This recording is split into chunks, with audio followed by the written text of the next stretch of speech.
Mark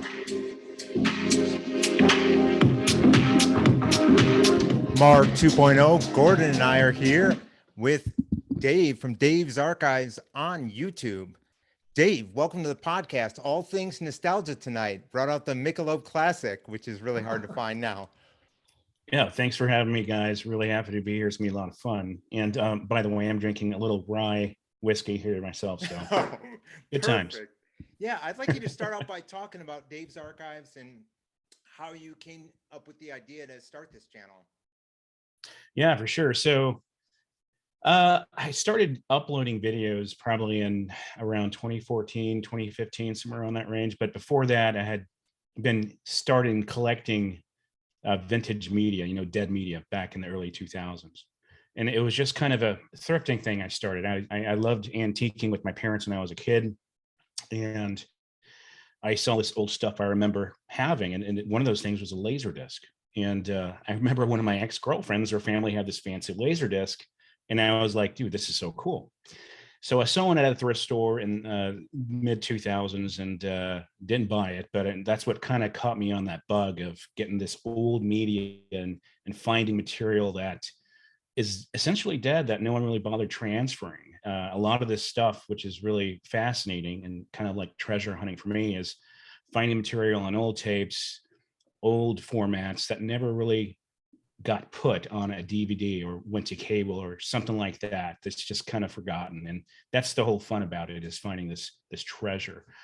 So moving to Dave's Archives, I started that, like I said, 2014, 2015, kind of just as I want to archive my stuff. Why not just throw it on YouTube as a cloud backup? Not thinking anyone's really gonna pay attention to this stuff. It was just for my own pleasure, my own hobby, and people started catching on to it. And so that's what got it all started. Oh, that's great to hear. Now, let me ask you, growing up, does it bring a lot of memories having these Friday night, live streams and everything? Oh yeah. I mean, the cool thing about the live stream is it was just I did it on a whim. I started it last year. I was really just doing retro commercial uploads. Not really showing my face, not really showing anyone Dave. So I was like, I want to connect more. I want to do something different.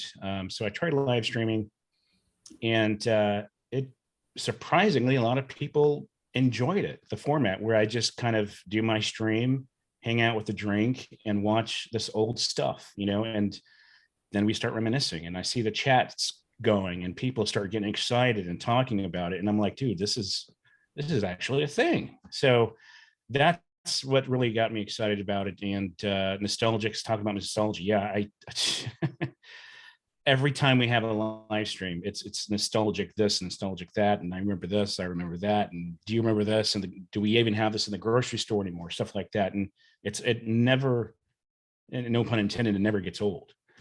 So it's a lot of fun, and I absolutely love it. So you weren't expecting that when this was just for fun, just for your own personal enjoyment. Yeah. You didn't realize how everyone loves nostalgia. Yeah. It's quite the commodity now. It's especially since COVID hit.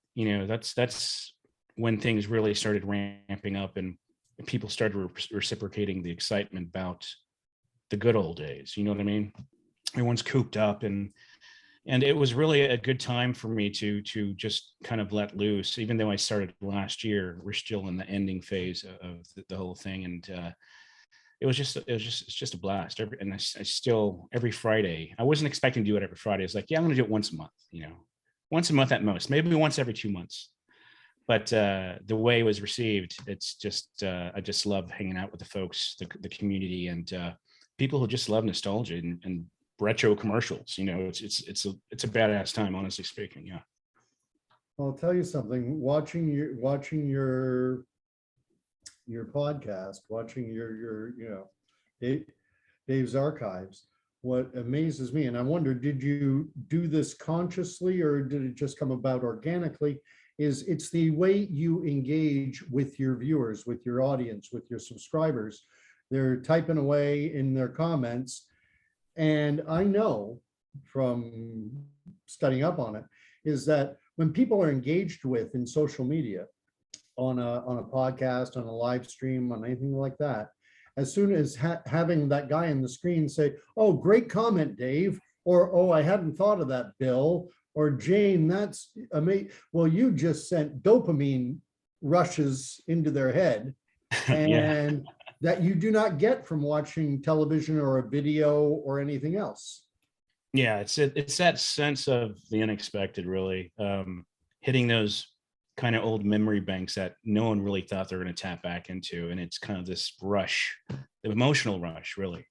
That's what it was like in the beginning. I'm not saying it's not like that anymore, but in the very beginning, it was this absolute rush of just, oh my God, I totally remember when this happened and I saw this thing and the whole push up pop from Minute Maid. And I remember having that as a kid, and oh my God, I love that thing. And it's things like that, and that's what starts the whole conversation going.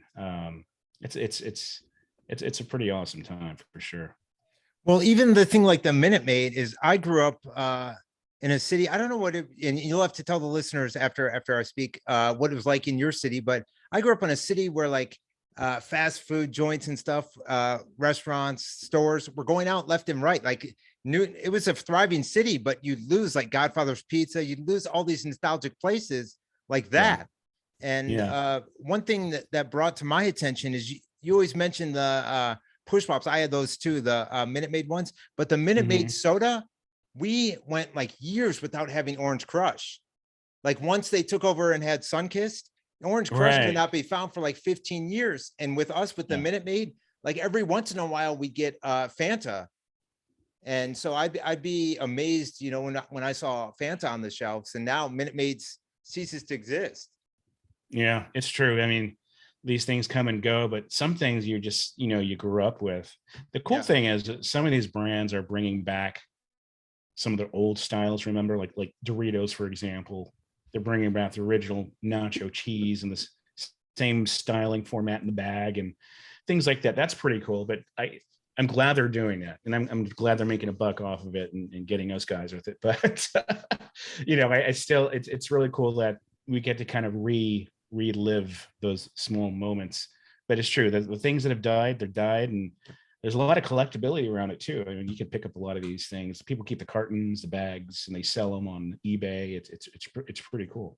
Yeah, I know what you mean. Like even with me, like I'm wearing, if you can tell, I'm wearing the Max Headroom shirt. Nice shirt, by the way. Very cool. And people always say that, well, New Coke was the biggest, bust, but I don't know about you, and I think you'll agree. I think the biggest bust or the worst tasting soda that came out in the 80s was those caffeine frees.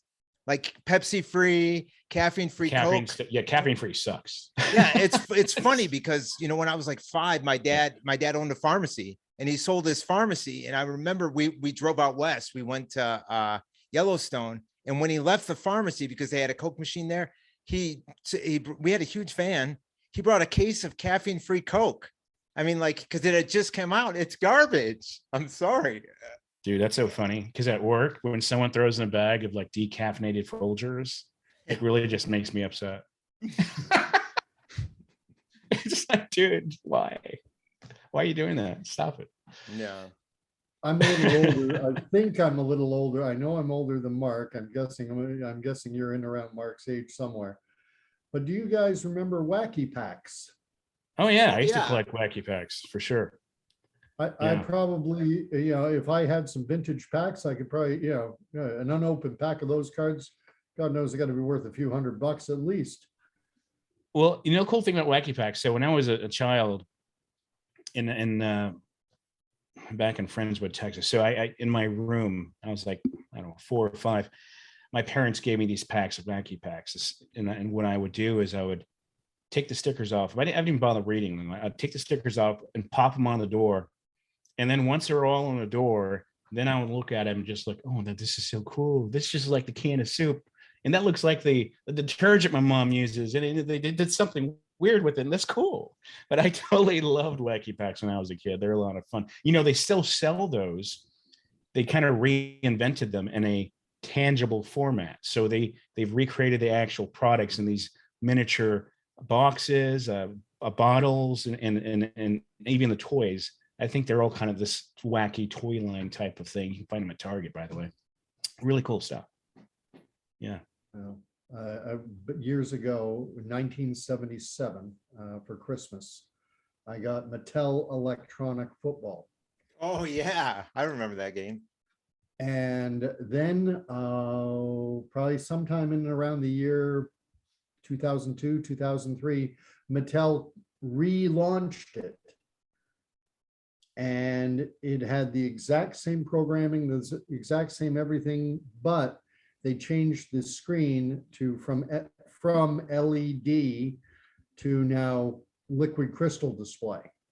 Okay. And it just, I mean, everything was the same. The action was the same, but without those red little blips on a black screen, it didn't have the same appeal. Yeah, we had one too. It's the white kind of, it's not rectangular, it's kind of tapered off the edges, and it has the screen right in the middle with the square buttons on the sides, right?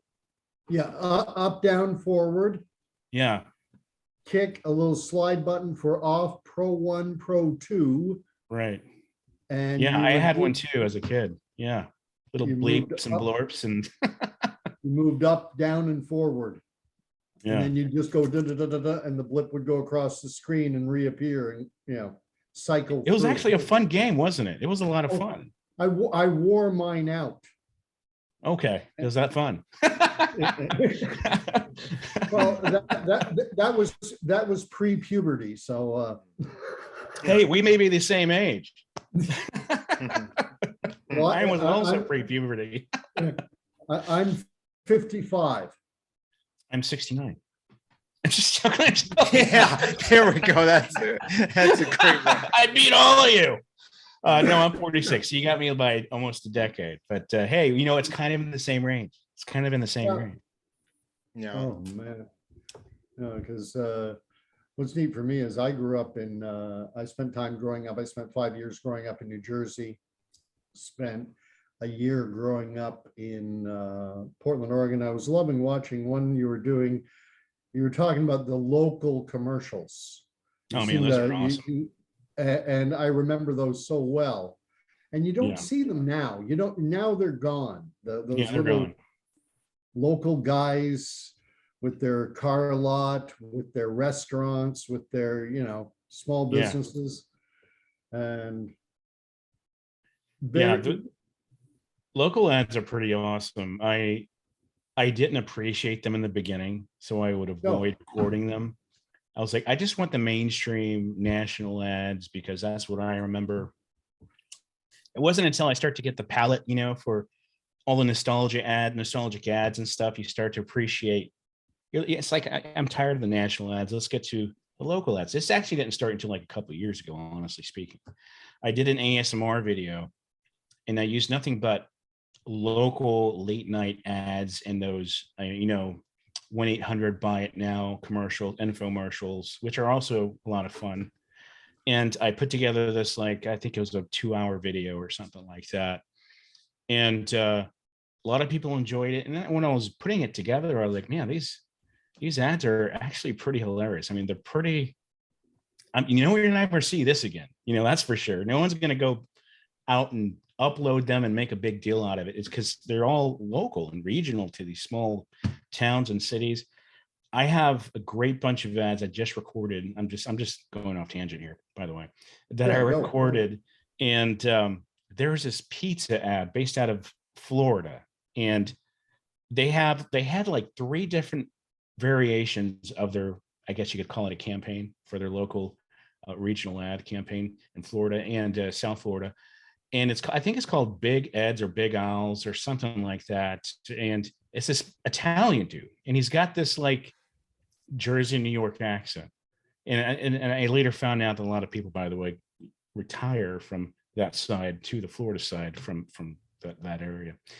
And all the ads, everybody had this like New York, come buy the pizza, Miami, Florida, we're going to be here, this type of thing. And the ads, I'm going off tangent, but let me go back to the ads. The ads are freaking fantastic because one, they're super stupid and zany and just whatever goes, we're going to shoot. kind of like a car sales pitch type of ad. But at the very end of these commercials, you can see Big Al, and he has like an oil painting, and the camera zooming in slowly onto his big fat head in the oil painting, and it's freaking hilarious because one, he had the he went far enough to put his oil painting on camera, and he's just like, hey man, look at me, I'm Big Ed. His name is not Big Ed, but you got to see it. I'm not explaining it well enough, but once you see the video, once you see the ad, and I'm going to put him out there maybe this Sunday, or maybe this Sunday. It's going to be fascinating. It's going to be freaking hilarious. That I just love regional ads because you don't know what's going to happen. I mean, they'll rent like a chicken suit or some type of captain's outfit, and then they'll just go with it, and really has no context whatsoever. It's a lot of fun.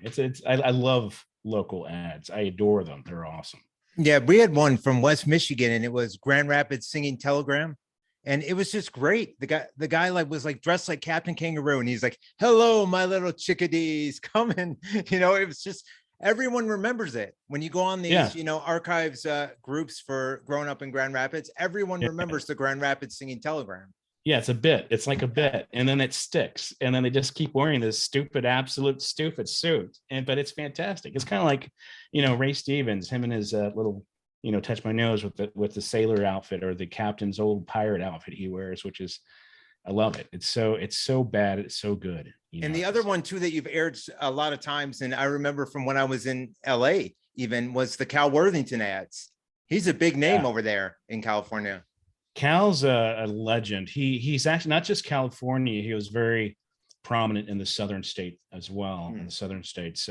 So he had certain regions he was really popular, but I think it was mostly California and Texas that he was most prominent. Because as a kid, it seemed like every other local car ad was Cal, where go see Cal, go see Cal. And I thought it was go see cow, like Moo Moo Cow. Looks like everybody else. Go see Cow. Go see, who's a cow? What's a cow? Why is his name Cow? I don't get it. And I was a little child, but yeah. I love the jingle. I love the tigers and the monkeys and donkeys. He puts in those ads. It's hilarious. Cheers to you, Cal. Yeah. You must remember the old Ronco ads. Romco. Yeah, that Ronco. RONCO. Correct. And it'd be that sounds familiar. How much would you pay? How much would you pay? You're going to get the Ginsu. You're going to get the blade sharpener. You're going to get this. How much would you pay? Oh man, $30, yeah. $40, those are awesome. But wait, there's more. Yeah. You're also going to get the, and then now how much would you pay? 70, 80 today only. Yeah, those are awesome. By. You can get all this plus a free gift for just $19.99. Yeah, the Ginsu knives and the special serrated edges we use. Well, it's funny. My dad always loved, his favorite line from the Ginsu ads was, cut the meat so thin your in-laws will never come back. That's good. That's pretty good. It reminds me of the ShamWow stuff, which I'm a big fan of too. ShamWow is fantastic. It's I don't know if y'all have seen it, but there was a parody done by I'm a big fan of Djibouti Dubs. Okay. And Djibouti, he kind of, his whole claim to fame was doing a remake, a dub of the entire ShamWow commercial. And if y'all haven't seen it, it's freaking gold. Y'all need to go out like after tonight and just go watch it. Look up Djibouti Dubs ShamWow. Hilarious. I thought it was the funniest thing since the internet started. This was back in like 2009. So it was a long time ago when he started that kind of niche or niche in that dubbing format of redoing old ads. It's pretty awesome. I'm going to look that up. Djibouti. Yeah, Djibouti. Oh man. ShamWow. Mark, have you heard of Djibouti? Yeah, it sounds familiar. I've heard you talk about him on your live stream. I'll have to check it out. He's awesome. He actually restreams my episodes and they'll riff on them, essentially. Oh, wow. Oh, great. Yeah. So it's kind of a riff com type thing. And they're seriously funny. Justin, who started Djibouti back in 2009 when he did the ShamWow thing, he's got this amazing talent for doing these caricature type voices, like Hanna-Barbera, just wacky, regional type accents that, these cartoons would have, like, hey, John, what are you doing over there? Crap like that. Oh, Mama, I don't know. Oh, stuff like that. And he's got like this guttural voice box that he can change on a whim and do all kinds of really cool stuff. As do you. You can't finish this podcast without doing Arnold. Yeah, Of exactly. course. Are you kidding me? Of course. Of course I'm gonna do it. Put it in your asshole here. Oh. Now, I don't know what if this is rated G or not, by the way, guys. So no, it's yeah. Whatever it's rated. Now, let me ask you something, Dave. What do you think is the most underrated movie of the 80s? I would have to say myself, was always a big fan, and Gordon didn't like it. Oh, I don't know if you've seen it. Iron Eagle. Oh, Iron Eagle's fantastic. Oh man, that's not underrated. I mean, there's a big fan following for that. Who didn't want to do exactly what Doug Masters did? Yeah. Yeah. Iron Eagle is awesome. I remember that coming on cable so many times when it finally came to cable, and they would just replay it, and I would rewatch it. I don't remember anything from it. Like a lot of those movies was kind of B-flick movies that ended up being kind of cult, campy classics. I don't have much memory of those movies because I must have only been maybe 10 to 12 years old at the time. So I need to rewatch a lot of that stuff. But I remember watching that stuff over and over again when I was a kid. Was it Red Sonja? Sonja? I can't remember. The Ninja franchise, which was what was a famous Ninja franchise that came out around the same time? Teenage Mutant Ninja Turtles. Before that. Yeah, I know what you're talking about. It has this Japanese dude, and then they had part 1, part 2, Enter the Ninja or something like that. I can't remember. It was a very popular franchise, but I was a big fan of that too. All those kind of 80s action ninja kung fu karate movies. I would eat that up all day long back then. They're so good. But back to your question, what was it? The most underrated movie for me back in the 80s? Well, personally, I don't know if it was in the 80s. I think it may have been the 90s, but you'll have to kind of fact check this on me, which I think it would be Joe versus a Volcano. That may be. I think it was the 90s. Yeah, I think it was 1990 or so. Well, that's my 90s answer. Okay.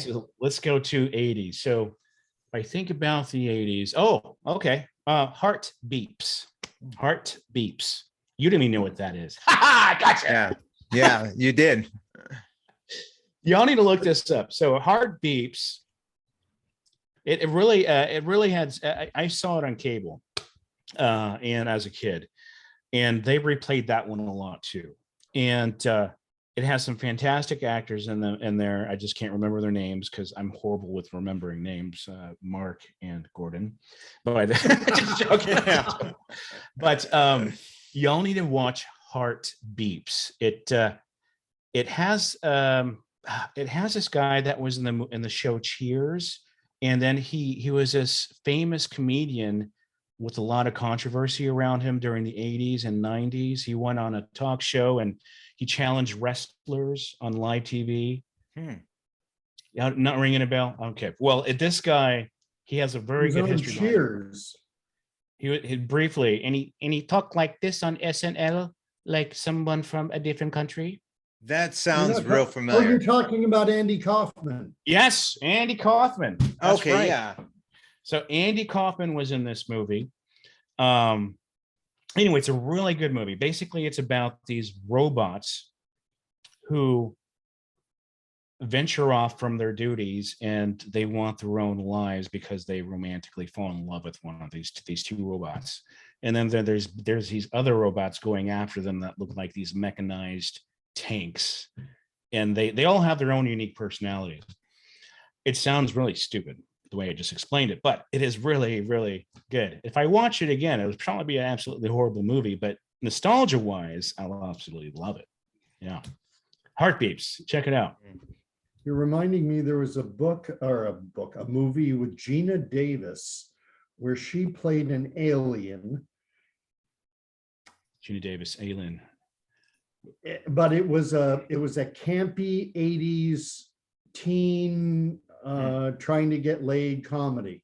Yeah, I think I know what you're talking about. There's a house party she goes to at one point. Yes. Yeah, I just can't remember the name of the movie. No, nor can I. It's actually not a bad movie, honestly. I do remember. Yeah. There is one I'm going to throw at you that I think would be right up your alley, because you focus so much on it. You do a lot of ads, but you do other things as well. The TV shows, just all things nostalgia. And there's a movie from the 80s. And I actually know a guy, I used to work for a guy who was an extra in it. And it was filmed in Toronto. It's called Beer. And Oh yeah. Beautiful poster artwork, by the way, on that movie. whip out your Norbecker. Yeah. I don't remember watching the movie. I just remember that movie for the actual poster art. Okay. It had fantastic poster art. It was kind of like you remember the Attack of the Killer Tomatoes poster art? Yes. It was kind of like right in your face type of poster art like that. You know, speaking of poster art, I don't ever talk about this. I'm just kind of thinking about it, thinking out loud. But 80s poster art was like the best poster art, especially for those like college frat boy type movie type things, you know, getting drunk, having the parties, that sort of thing, which was big during that time. Some of the best awesome poster art, I gotta say. I don't know if y'all are into that sort of thing, but now I want to get into that. Now I'm talking. Yeah, I know what you mean. What kind of whiskey are you drinking? Is that bourbon? This is Bullet Rye Bourbon. Okay. This is absolutely my favorite. I don't like the normal Bullet Bourbon. It's okay, but for some reason I have a tongue for Rye Bourbon. I came to find some years ago. I absolutely love Rye Bourbon. Yeah, just it's got the sweetness to it, and it goes down really well. When you talk about whiskey, depending upon what part of the world you're in, if you're in a British country, whiskey is Scotch. Yeah, not Scotch whiskey. Yes. If you're in Canada, it's rye whiskey, Canada Club or Crown Royal. And if you're down in Texas, well, then, it's got to be bourbon. It's got to be Jack. Or yeah, so it's going to be bourbon or whiskey. Just don't say Scotch. Just say Scotch by itself. Now, Gordon, now that we're strolling down memory lane, you were telling me in high school that you used to cut class to go to Blue Jays games, no? Yes. Yeah, back in the 80s, what we would do is the Jays always getaway day for the Blue Jays was Thursdays. And so I would go to school in the morning and I would let my teachers know I'm not going to be around. And they'd all go, all right. And then I'd hop on the GO train, go downtown. It's about a 30-minute GO train ride, and I'd be there for batting practice. Must have hawked 4 or 5 foul balls during BP. And everyone I ever got an autograph from, within a year, traded. I got Barry Bonnell's autograph, gone. Garth Orge, gone. Dave Geisel, gone. I never got anyone good. I got fringe guys who were hanging on to major league careers. Are you a baseball fan? Yo, yeah. Speaking of which, the Astros are playing for an hour now. So let's wrap up. I'm just joking. No, yeah. Totally joking. By the way, huge Astros fan, obviously. I have like 1,000 Astros hats over here in my bookshelf. But yeah, I'm a big fan of mostly just baseball. I don't really pay attention to other sports unless the Texans are doing okay. But I'm a big Astros fan for sure. My dad was an Astros fan, so I kind of got adopted to that. But I'm kind of like a fair weather type of guy. When you're doing good, okay, let's do this. Yeah, I'm going to pull a name. Being Canadian, I got to get Canadian content in here. I'm going to pull a name out of the archives. Terry Poole. Yeah, Terry Poole. Yeah. I haven't heard that name in a long time. Good old In the Saskatchewan boy. Was he? Yes. Oh, okay. I did not know that. By the way, I totally forgot. Mark emailed me. Mark emailed me about the podcast. He let me know that you are originally from Canada. Is that right? Yes. He's in Okay, Canada very right now, cool. yeah, and he is retired military too, like you. Oh, shut up. So, Canadian military or Canadian, yeah. Oh, very cool. That is awesome. Royal, Royal Canadian Corps of Signals. I have this secret love for Canada. Maybe I should have been part Canadian or something, but when I grew up, a lot of the programming I watched was from Canada. So they would mix in a little BBC, a little USA, and a lot of the programming, which was for children's programming during the 80s, was from Canada. And I didn't know that when I was a I'm kid. Obviously. guessing Degrassi. No, not that. It was actually you can't do that on television. So that's one. Okay. Yeah. Yeah. So a lot of that programming came out of Canada, and it was actually originated in Canada, but they brought it to the States because it was more popular in the States, from what I recall. There was another program which was David and the Gnome. There was. Do you remember today's special? That was. I was about to say that right now, dude. And when I went back to Toronto in 2020, I went to the it was at filmed at the Simpsons in Eaton Center. That's where they filmed some of the scenes, and I went back there. It's now the Bay. Yeah, I went to that department store. Gordon knows right where that is. Okay, yeah. Today's special is so awesome, dude. I would watch that any chance I got. Same here. I love the part I love most about it was when they would venture off and you'd learn about something. Like one that always sticks with me is the Cray computer episode, where they go into this back room and they show you all the graphics and cool things on the screen and sound effects they can do with this Cray computer. This is what's running all the animations for the show. And the captain, I forgot his name. Sam? The captain with the big nose, Sam. Sam Crenshaw, yeah.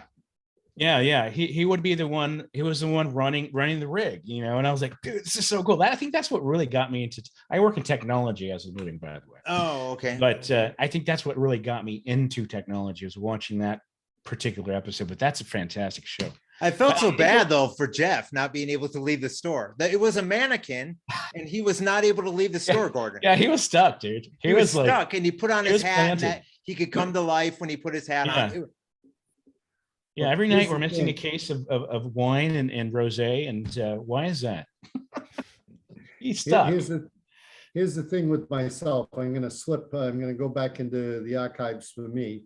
When I was less than a year old, we moved to New York City. We moved to Staten Island, and we were there for 3.5 years. And then my dad started making some more money, and we were able to get the hell out of Staten Island, New York, which was a hole.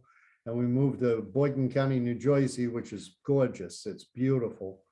And growing up, if I was home from school, if I was sick or if I was home for whatever reason, my mom had her game shows.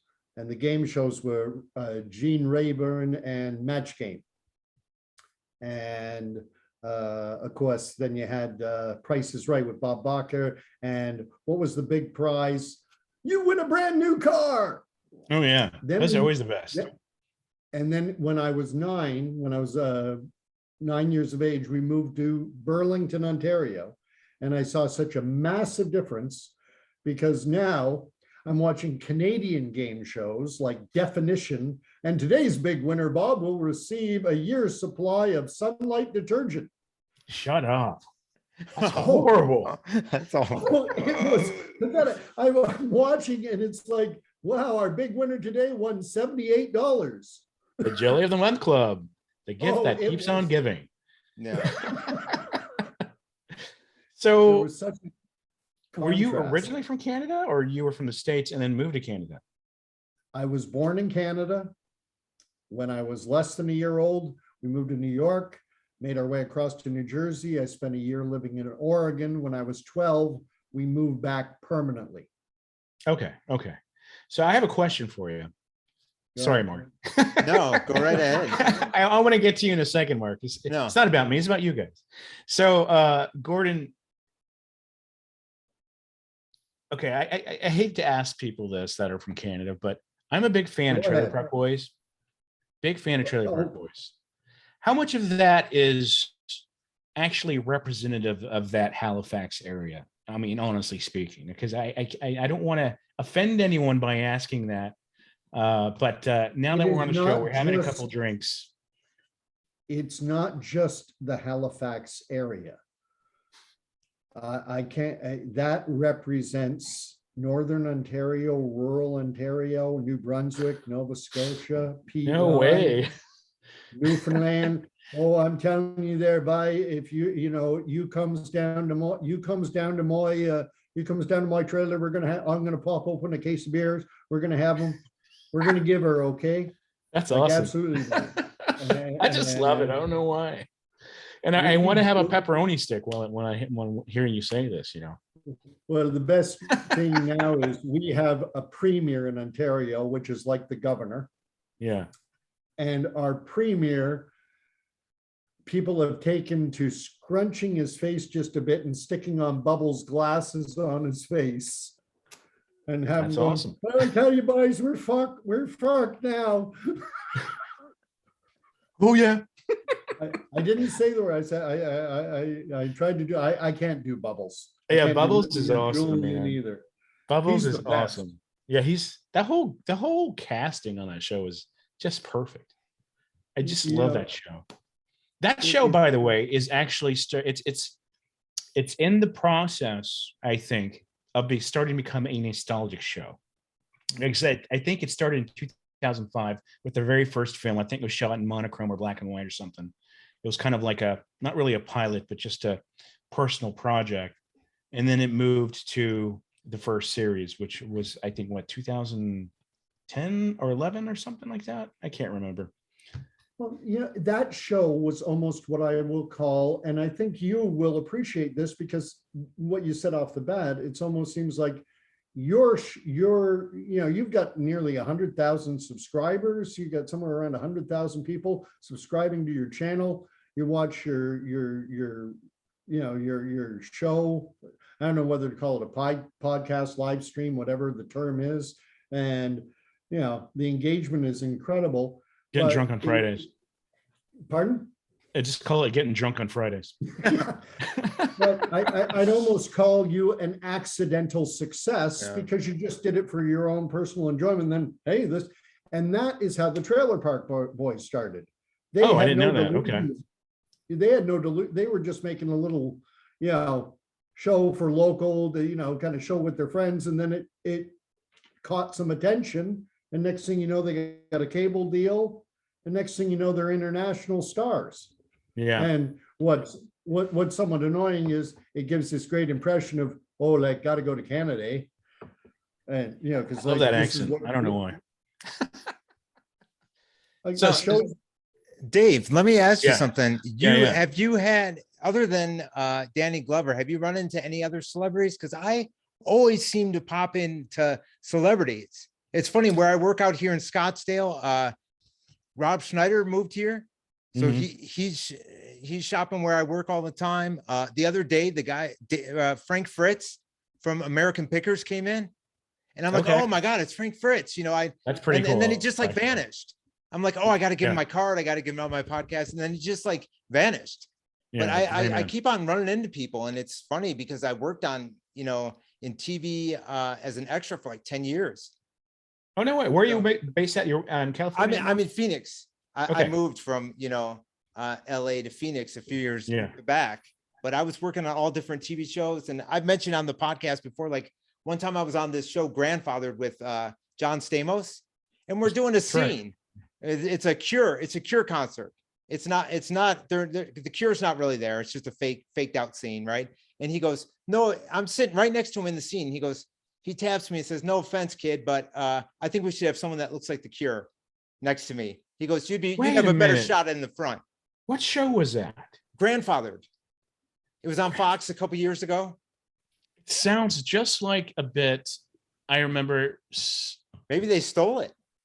I think they stole it, dude. I bet you they did, because Hollywood is notorious for exact same thing. And then they pulled a guy and said, hey, you look just like him. And it was actually The Cure that was supposed to have performed. Yeah, it was a Cure concert. It was But this is a supposed to different be. show. This is not, it wasn't Grandfather. It was a different show that did the same bit. Wow. And it was a Cure too. I try to remember what it was. I thought the reason why I'm remembering it so vividly is because I found it so funny, because it was a Cure that was supposed to have performed at this, I don't know, a reception, I think, at someone's home. Anyway, doesn't matter. No, there was one other, show where we actually had a real band. We had a Blues Traveler there. It was a show called Selfie with the guy from Harold and Kumar. Oh yeah. Yeah, the guy that Great was movie. there. Yeah. So it was a show, and they just kept on playing that song over and over, Run Around.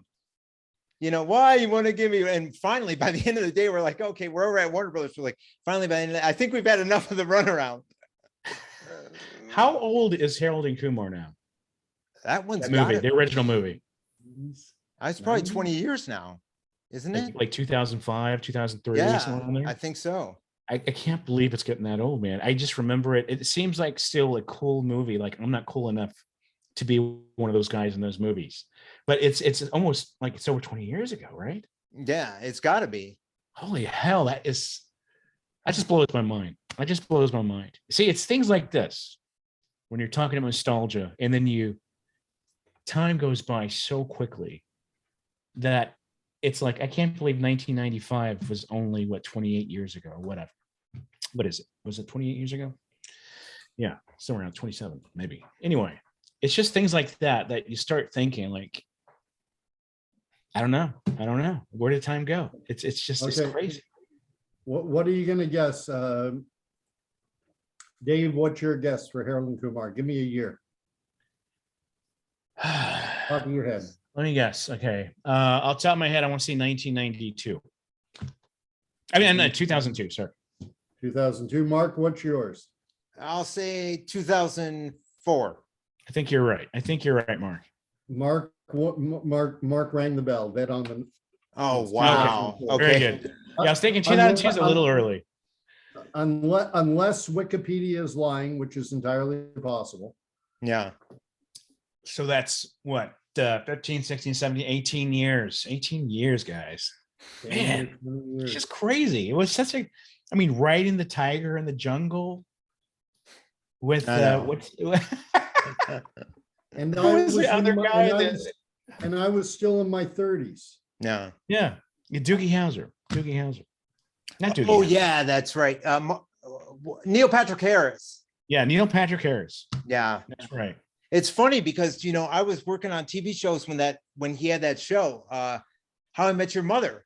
And they'd pick, you'd call in the day ahead of time. You'd look on Facebook, or back in the old days, you'd call the calling line and find out what's there and call the casting director. So How I Met Your Mother, I could never get booked. You had to be upscale, really upscale. You had to be almost like Beverly Hills types. Yeah. Even for shows I don't know if you remember with Courtney Cox, Cougar Town. That one that was a great show. I worked on there, and it's funny because Shut up. when I was working on that one, the guy, I also worked at a pharmacy. My dad was a pharmacist, so I worked in a pharmacy at the time as a tech. And one of the guys from Cougar Town came in, and I said, "Oh, I love your show. I've always wanted to be on it." And he's like, I said, "But they're always asking for Florida types." He goes, "I don't even know what Florida types are." He's like, "I'm not a Florida type." But yeah, I worked on it once. It was really cool. I really liked that show. Yeah, it was a fantastic show. I was hooked on it when it first came out, just because these guys at the time, maybe were just, I was kind of in that adult range where I was like, okay, I can watch this show. It was maybe 6-7 years ago when it came out. It was, yeah, something like that. And we had just bought our house maybe a few years before that, and I could kind of relate to that whole, I'm an adult, I want to have my wine and have friends over and just have my accidents too, and to laugh about it in the morning type of thing. And that's what that show was about. And I love that. Just a really good show. But that's a show where you saw Courtney Cox and you're like, she's gotten a little older, hasn't she? I know what you mean. Yeah. Still hot, but she's she's a cougar, I guess you could say. Oh, it's a Cougar Town. Okay, it makes sense. Well, But yeah. I was always a big Drew Carey fan. So I like Yeah. the Kristen Miller, the one that played Kate on Drew Carey. Yeah, she's gorgeous. Yeah. Yeah, she's a pretty girl. I always had a thing for Courtney Cox on Friends. Yeah, they're both beautiful ladies, beautiful actresses. Yeah. Jennifer Aniston never did it for me. Courtney Cox, I don't know why. You know, Jennifer Aniston, it's funny you mentioned that. So my wife and her sister and everybody else who I talk to, they're like, oh my gosh, Jennifer Aniston looks so amazing. She's 50 something. She's so beautiful. And when I see Jennifer Aniston, it reminds me of my aunt. This is my aunt material here. You know, it's just the way she looks, I don't know. It's just every time I see her, I just think of a nice aunt that I used to have that I used to go visit at whatever place. Or aunt. Yeah, aunt or aunt. Aunt. I say now here you want an underrated 80s movie, amazing 80s movie. Streets of Gold. Streets of Gold. Is that an action fighting movie? It's a boxing movie. And it stars a Russian. There's this Russian guy who's Russian Jewish, has come to United States and he's working in kitchen, but he used to be boxing champion of Soviet Union, but was never allowed to fight internationally because he was Jewish. It's a pretty good accent. It was not bad. I used to accent boy. That was stupid. Now they just rewind. You didn't hear me do that accent. That was horrible. Streets of Gold. Anyway, no, I speak very good English. Anyway, so this guy, this boxer, is going to the club fights, and he's looking for a fighter to train because he used to be the number one boxer in the Soviet Union, but they wouldn't let him fight internationally because he was Jewish. That's the storyline. And Wesley Snipes, if I'm not mistaken, is the hot shot guy. And he starts, the Russian guy's all drunk and he's going, you fight good, but I could take you. And he starts goading him until finally Wesley Snipes starts coming at him and he's able to duck every punch. You are nothing. I kill you. And great movie, little known. Another one though, talking about Jennifer Aniston, please tell me you've seen Office Space. Oh man, that's one of my favorite movies. Oh, that was great. Is that 80s? That's 90s. That's right? 90s. That's It's gotta 90s. be. No way, that's early 90s. 2000s. I think that's early 2000s. It might be late 90s, early 2000s. Okay, I think I was either in high school 89. or graduating. Yeah. What year? 1999. That makes sense. I okay. graduated in 99. Yeah. I thought it was 2001, honestly speaking, but that is there are so many memes and quotes from that movie that have still lasted till this day. That's such a good movie. Such a good movie. Did you see the ad campaign where they had and I can't remember the one who wore those stupid 80s white collars with the glasses and the guy with the stapler? No, the boss. Okay. Oh, boss. yeah, I know what you're talking about. Right. And Your TPS reports guy. Yeah. Yeah. Yes. No. Yes. Yeah. Anyway, I'll be needing you to work all weekend. Was it Bob? Bob? No. There were the two Bobs. The Bobs. The two Bobs. What was his name? You slept with, because that was a big. You slept with. When he had her leg in his coffee mug. It's a dream. That was so good. I'll never forget that. Yeah. You're just gonna need to. Yeah. Yeah. Oh man. You gotta find this guy's name. Yeah. Lumberg. That's right. Bill Lumberg. Yeah. Bill Lumberg. Bill Lumberg. Well, that actor reprised that role for an ad campaign with a tech company. Oh, no way. I didn't know that. Oh, yeah. You got. I think I remember seeing it. Yeah.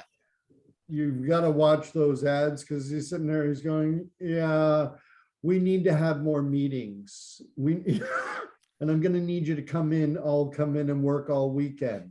And they're Yeah. like, well, we can do it virtually. No, I don't think that's going to be good enough. And he reprised the role. So this is beautifully. recent. So this is kind of This recent. is recent. Yeah. It's probably 2015, somewhere around there. And the company he was fronting, spokesperson for, they're kind of like the Palm Pilot. Okay. Yeah, I do remember seeing this. I forgot about it. It's the corner. No, let me see. Okay.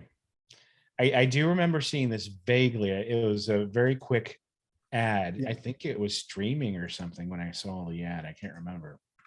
Well, the material that you get for your show for Dave's Archives, what you're getting. You said that initially you just had it archived yourself, your own personal stuff on Laserdisc and what have you.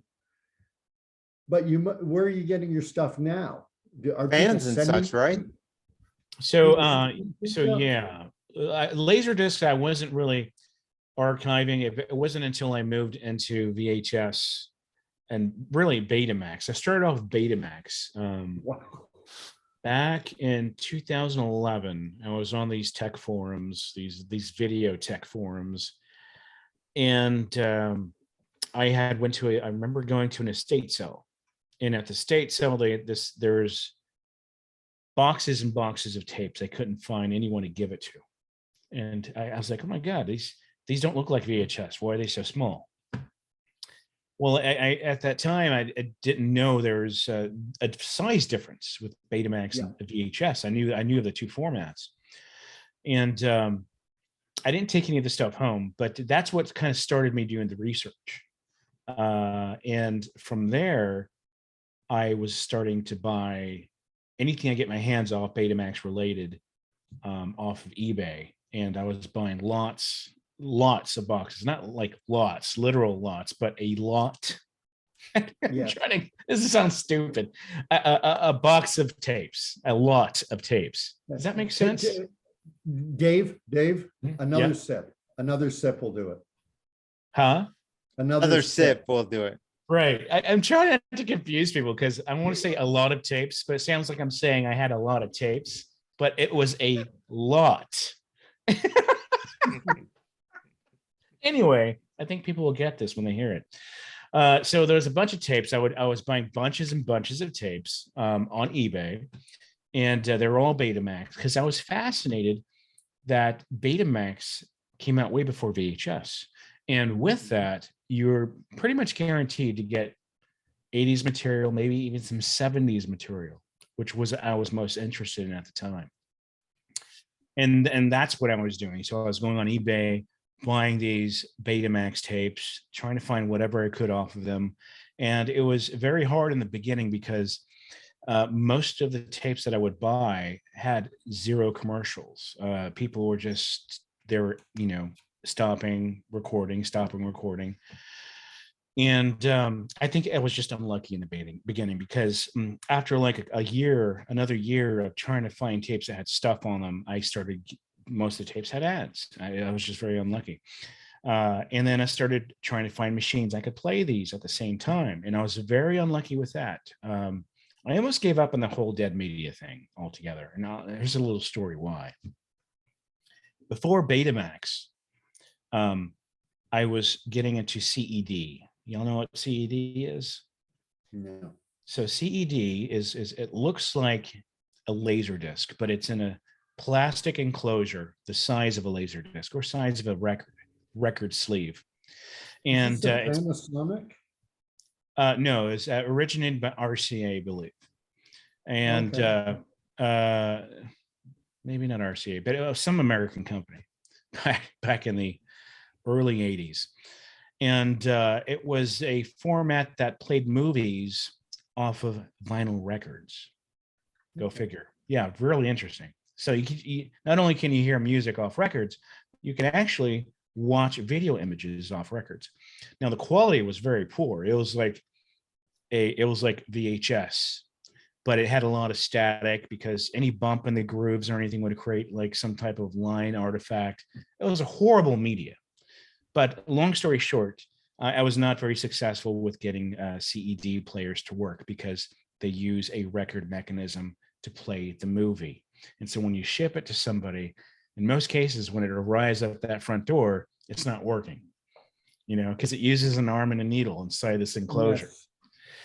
Yes. So after that, I gave up on that. I said, screw you, CED, you're stupid. I'm going to move to something else. And so my interests were started in Betamax. And a lot of that I got to give credit to is a Facebook group called Betamax is Better. And this is run by a guy.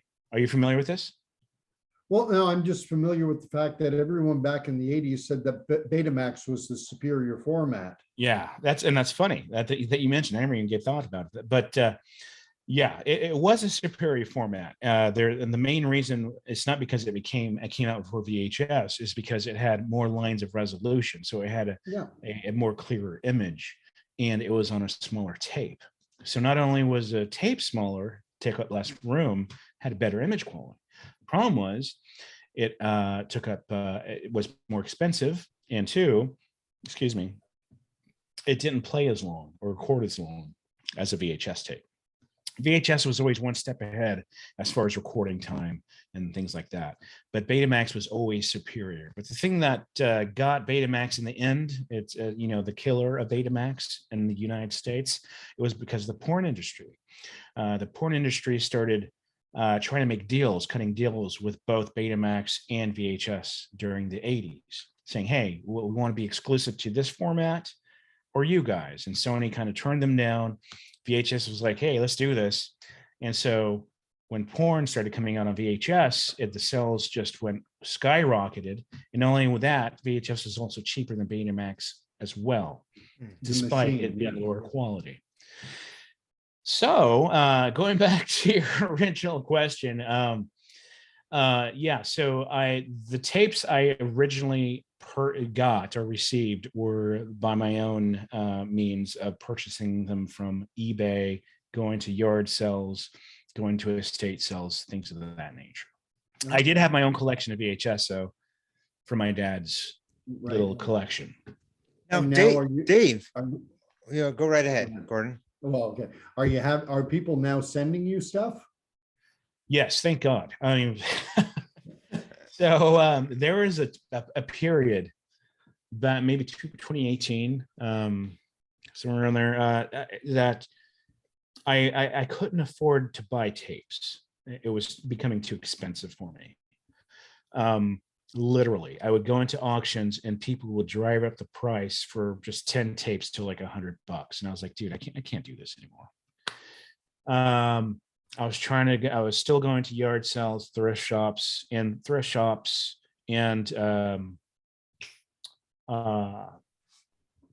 what's the big time name for a thrift shop? Everywhere. It's everywhere. Goodwill. Oh, Sally Ann. It's those things you forget and you feel stupid for forgetting it. It's such a big name like Walmart. Anyway, Goodwill has a policy where you can't resell tapes that have recorded material on them. So they only sell name brand movies that have the sticker on it and everything. But sometimes they do. But anyway, long story short, there was a time when I couldn't find tapes anywhere. And so I stopped uploading altogether. I was like, I'm just gonna have to pull back. I may have to just withdraw altogether from my channel and not do anything. That was like a period of 1 or 2 years almost. And what was the original question, by the way? Are people now sending you things? Yes, sending you tapes. Yes. Thank God. Let me start over again. I'm just joking. So thank God for that. So yeah, it wasn't until I started doing the live streams that people started sending me things. Because they didn't, a lot of folks, they're still with their parents, or they inherited their parents' house or something or other. They just have a childhood full of tapes they don't know what to do with, but they don't want to let go. And they send them to me, I'm so freaking thankful for that, because a lot of the material, most of the material you'll see has been from donations over the past 2 years. Because I was watching one, you're down in Texas. Yeah. And I was watching, you did a whole bit on Michigan. He did one on Yeah, a Ontario. lot of- He's done it on Ontario too. Yes, you had Canadian stuff going as well. And I just Yeah, thought yeah. that was, I thought that was cross-border. Yeah. Oh, right. Oh, I see. I see where you're coming from. Yeah. So I have a lot of stuff from certain states. It was just, it's just happenstance. It was not planned that way. It just happened to be that way. There's one person who did send me a box of about maybe 100 or so tapes from Canada. And about 70% of that material is hockey. Oh, good. Yeah. And it's not even full games. It's like recap shit. You know, it's like, hey, it's a pre-game stuff, post-game stuff. Like, Well, this dude that really one freaking video that you loves had hockey. was Don Cherry rapping. That was Remember fantastic. he has That one was of worth the Don whole Cherry rapping. Dude, that was worth a whole box, I got to say. Don Cherry is a national icon in Yeah. Canada. He got fired from CBC. For rapping? No, for two For a words. rap video. He said 2 words, you people. So this was recent. About 3 years ago. Yeah, Two- recent. two- Okay. 2-3 years Makes ago. sense. You don't do it in the States. You don't wear the poppy on Remembrance Day the way we do up here. No. But it's a big deal in Canada on Remembrance Day, November 11th. You wear a poppy, and every school you hear in Flanders Fields where poppies grow among the crosses row by row. And Don Cherry is always big with the military. He went to Kandahar airfield at least twice, and I think 3 times. Huge military supporter. And he said, you people, I tell you, you come to this country, put on a poppy. Canceled. Kind of a Rickfield guy. Tell us as it is. Yeah, but too late to the game.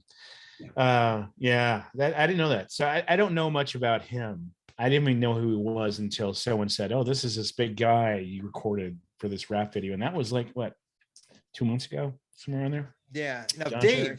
explain to Gordon, your channel got demonetized, right?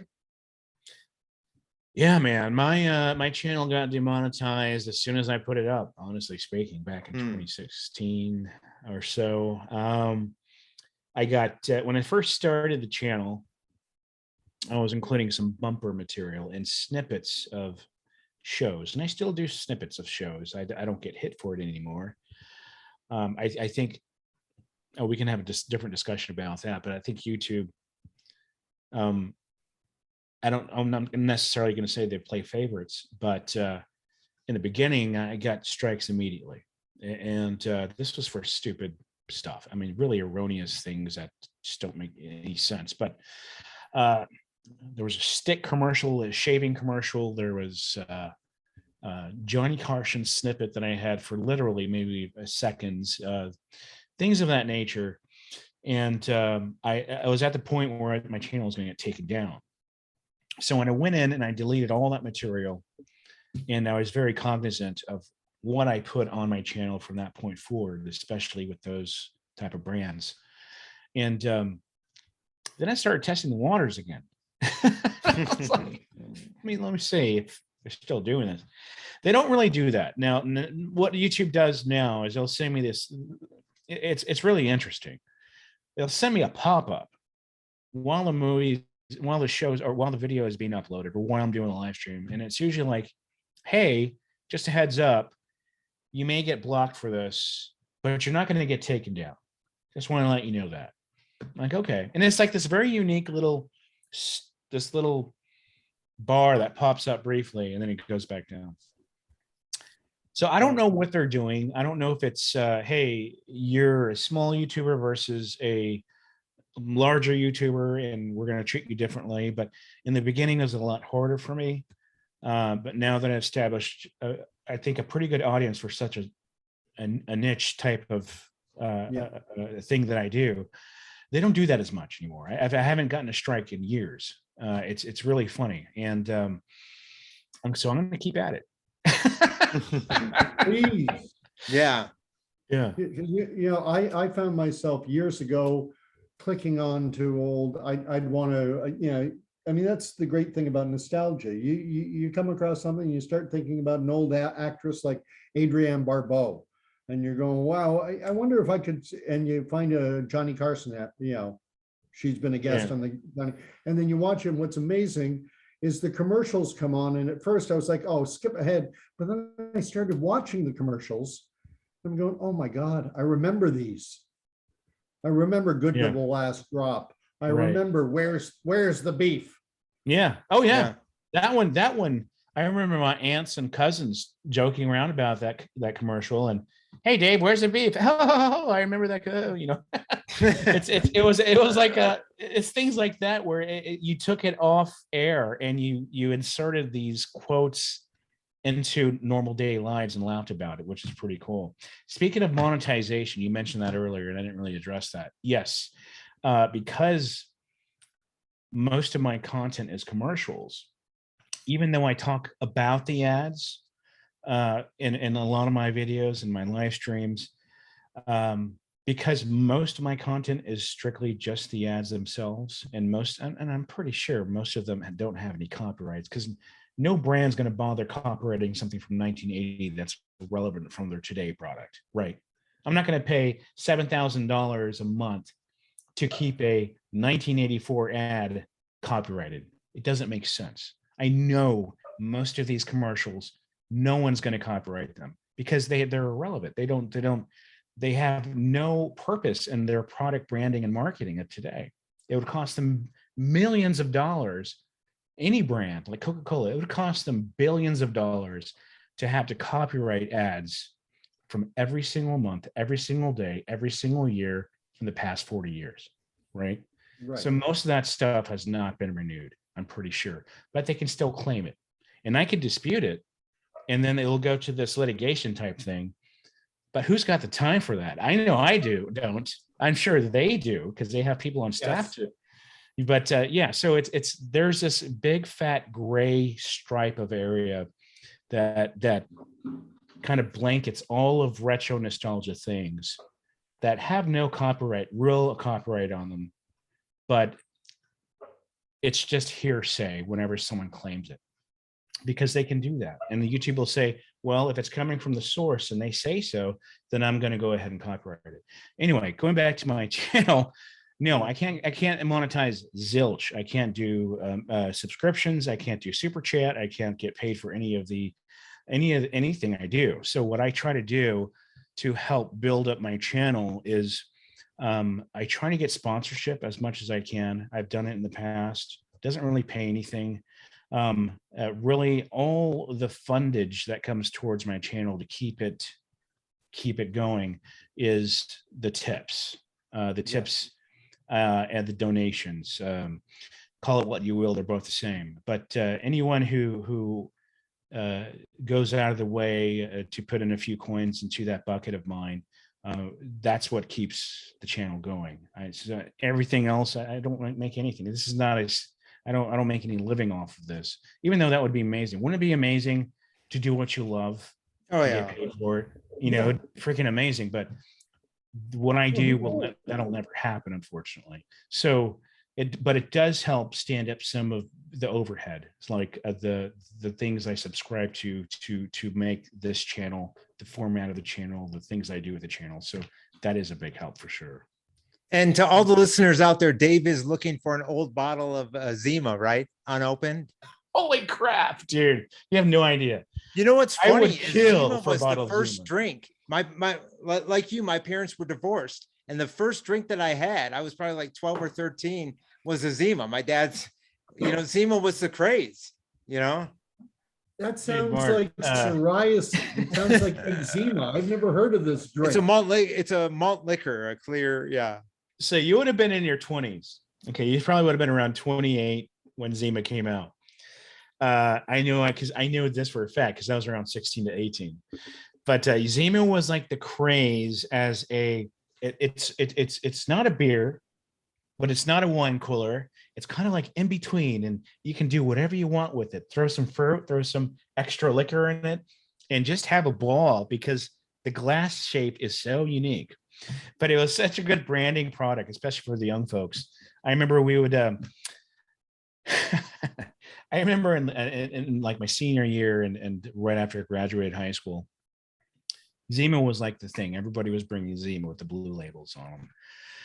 And it was like for some reason or other, it was synonymous with the club scene. So if you're going to the clubs when you were 18 or 19 in the mid 90s, it was Zima time all the time. Like every freaking time. No, I was cool with it. It did the same thing as long as it got the job done. In the mid 90s, I was down in New York City, and I'm half an hour or so away from little town of Glen Rock, New Jersey, where I lived from 1970 to 1975. And perfect little town, loved it. So I decided to go back, and I went back, and I kept getting lost because I'd never driven when I was down there. And so parked my car, started walking, and the memories flooded back. But what was amazing was the A&P grocery store that was 10-minute walk from my house was now a liquor store. And they had an entire wall of malt liquor, an entire wall. I was like, what? And I've never had malt liquor. You've never I don't had even know Old what E, malt Gordon? liquor is. Pardon? You never had Old E? Old English. No. What was the other one? Something horse. Oh, there was one. Yeah. Yeah, some Indian riding a horse on the bottle, or American Indian, by the way. But yeah, that's funny. Mark, dude, you surprised me, man. You pulled out some facts in this interview, this little podcast that surprised me. Have you been following? How long have you been following the channel, by the way? I would say at least maybe a year or so, but I haven't been watching. I haven't been able to watch every Friday because I'm working. Now I am. Now I'm able to, but yeah, you pulled out some interesting facts that I think I've only ever mentioned once. Wow. Zima. That's great. Good memory, man. Good memory. No, I'm like, hey. whoa. Good memory. Well, Shoot. one other thing that you talked about and that we should chime in on is your dad worked for NASA, right? When you were growing up? That's right. I think I only mentioned that twice. Yeah. So my dad, interesting stories with my dad. So he not drafted, but he joined the Air Force right out of high school, and they were recruiting. They're kind of they're going out and looking for people with a particular set of skills, and they were going high school to high school in these rural areas of America. So my dad is from an area of Texas in Dimmitt County. And it's a dust town, literally. It's like the Old West, and I love it. I absolutely love it. I adore it, but it really is like the Old West. And they were coming out in these suits, and they were scouting for certain people, and so they scouted him, and they got him into the Air Force to do a particular job, and the job was satellite imagery, and all of this was kind of under wraps back in the day, back in the I don't know, 50s, 60s. And so they got him into the program, did this program in the Air Force, and he got directly hired into NASA from there, doing the same thing, this kind of satellite imagery stuff. And so that's what he did. And he would have these drums of these like cellophane, they look like X-ray images, like X-ray paper with something printed on it. You could see through it. Microfiche type. Yeah, exactly. And they're these drum sized. I mean, they're massive, like size of maps, and they're rolled up in these drums. And I remember wanting to brag about these satellite images because I was like the G.I. Joe kid. I love this stuff. It was so cool. And I had my friend over. I go, you want to see something real cool? And it was Michael Triggs. I remember him. So he came over one day, and yeah, let me bust it out. And I showed him, hey, look, this is like some place. This is one of our enemies out in the middle of, I don't know, wherever. I mean, I don't even think I knew what USSR was at the time. And he was like, oh yeah, okay. And I was like, look at these little tanks. You can see the tanks, man. Isn't that the coolest thing? And there's that. You can actually see images of tanks and you know, these military vehicles in Russia.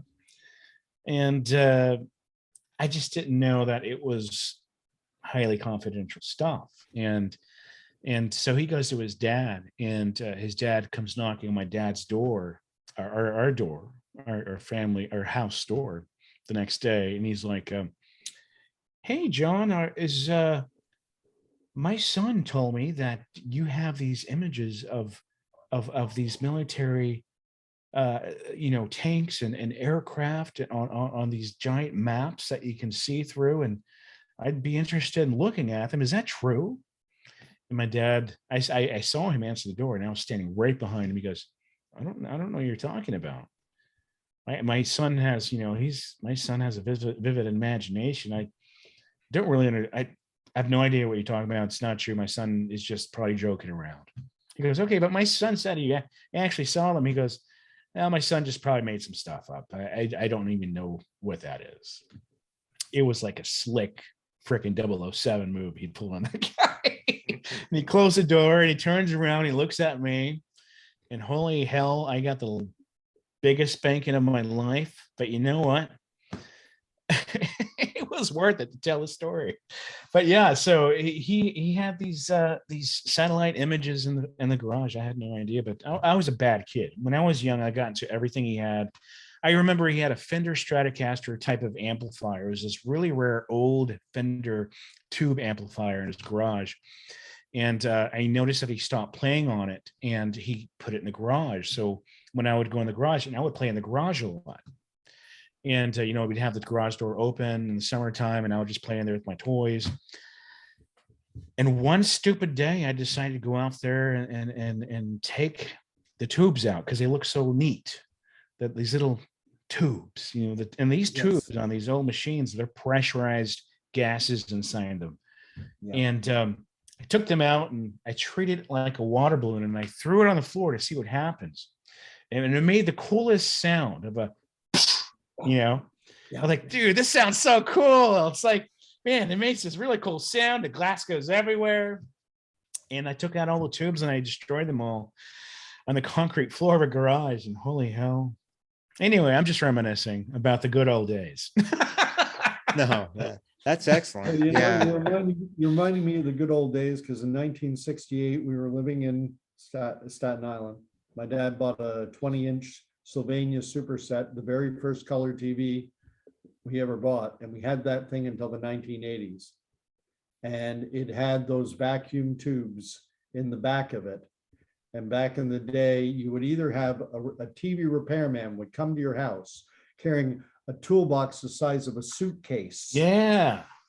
They were like home doctors. They would have a traveling case, and they would come in this nifty little suit with the branded hat and all nice, neat, and clean cut. And they would come in there and do their stuff and walk out and have a good day, man. Yeah, the TV. But then Radio Shack in their store started to put tube testers, and you could take the tubes out of your television, go into Radio Shack and test and find out which one was faulty and replace it on your own.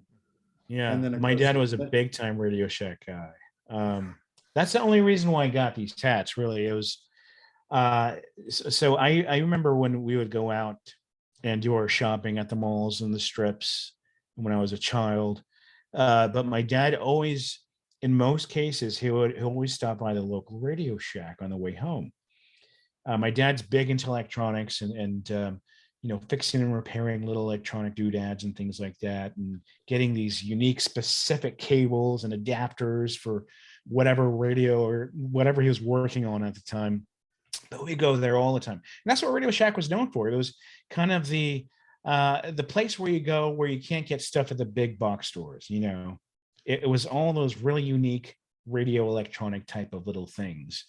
And we went there so many times. I really miss Radio Shack, walking into the store and just seeing these rows and rows of things you didn't understand what they were, but you knew they're kind of cool. You know, God, I miss that. We should have something like that again. I don't know if y'all have anything like that in your neck of the woods. We do have a store like that, but every single thing is like really cheap imported stuff that doesn't last, a few feet. It's just really bad quality equipment. But anyway. No, I would say the one thing, that I wish, everyone says, oh, life was better without smartphones and everything, though. I wish you would have some way, because we weren't carrying around cameras back then, like you do today. And there's so many places that we grew up with that we don't have pictures from because nobody took them or whatever it may Or be. it didn't come out. Yeah, that could be that too. Yeah. So true. So my dad was a photographer as well. I keep on talking about my dad. Wow. So he was on the side, his extra income, he would do weddings and school portraits and stuff. And he loved photography because he was in the whole imagery thing. So he always had a camera by him at all times. We'd go anywhere. He had a freaking camera sling around his body with his DSLR. And so we have a crap load of rolls of film at his house. Unfortunately, it played off on me and my brother. I actually did wedding photography at the time, not wedding, but I did photography at a time for portrait photography. My brother still does wedding photography. But I'm surprised how many images I didn't take or photos I didn't take during the 80s and 90s, because I always had a camera. My dad got me a camera when I was a kid. I had a camera throughout the 90s, but for some reason I didn't save any of it. I've lost every single thing. I regret it, especially when I was in Japan. I was in Japan in the mid 90s, and that would have been a fantastic time to keep those images, because there's you can't find a lot of film camera images from the 90s of Japan, anywhere. It's really hard to find. It's I remember going to Japan. I remember getting the Dreamcast when it first came out in day one. Yeah. It was amazing wow. day, dude. It was so freaking amazing. I had a Japanese girlfriend at the time, and we went to the local electronics store. I think it was called Tatsuya or something like that. And I stood in line with all the other Japanese locals, waiting to get their Dreamcast bag with the Dreamcast and a Dreamcast game in it. I got one. I was so freaking happy. The thing was, every game was in Japanese. So I can't read a lick of it. Whatever. Now, you did ask about an 80s movie, and I just recently wanted to change it. Okay.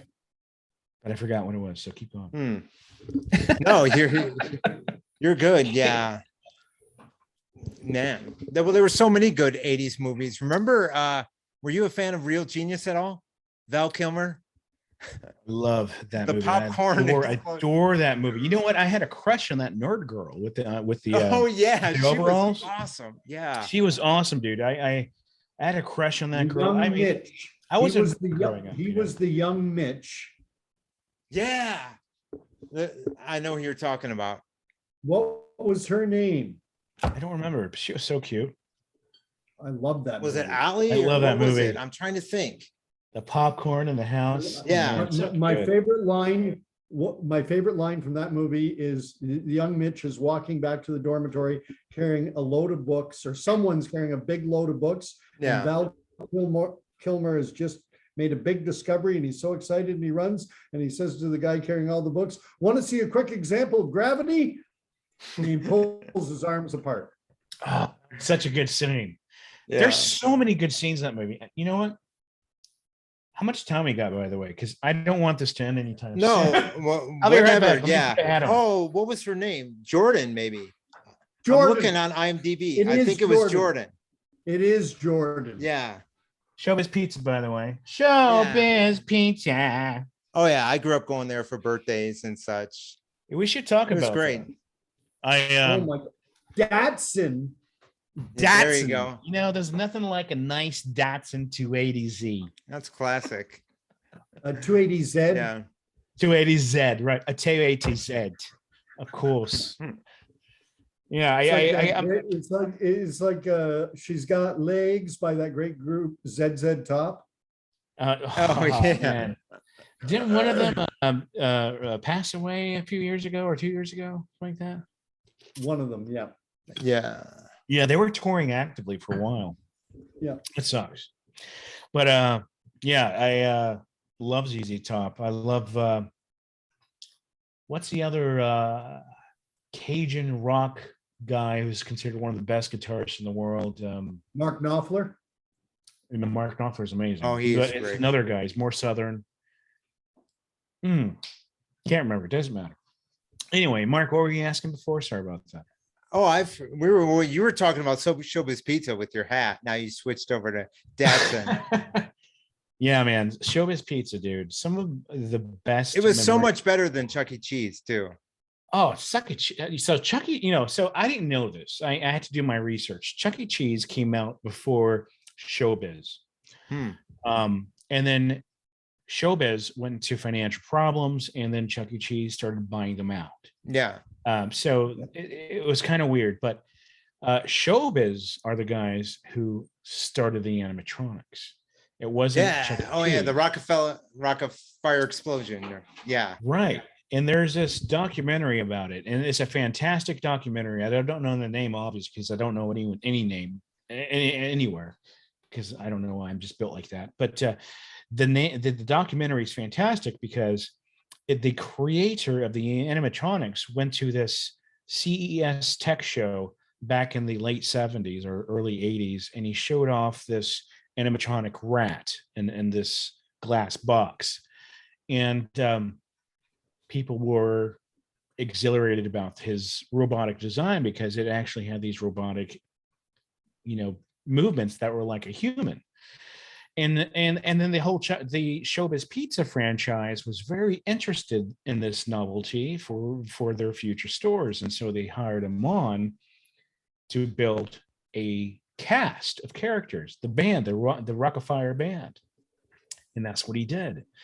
And so he created mini molds, mini replications of each of the characters, and they were all computerized. It's analog and computers kind of combined and fused together, where we had this light show animatronics and sequences where everything was done automated. It's really an interesting story, and it became such a big hit that Showbiz Pizza just kind of blew up. They went everywhere, right? I remember as a kid. So when I was a kid, I knew my dad was going to take me to Chuck E. Cheese because we would go in the Good Time van. Oh, okay. So let me give you a little story about the Good Time van. The Good Time van was this used van my dad bought that was actually called a Good Time van.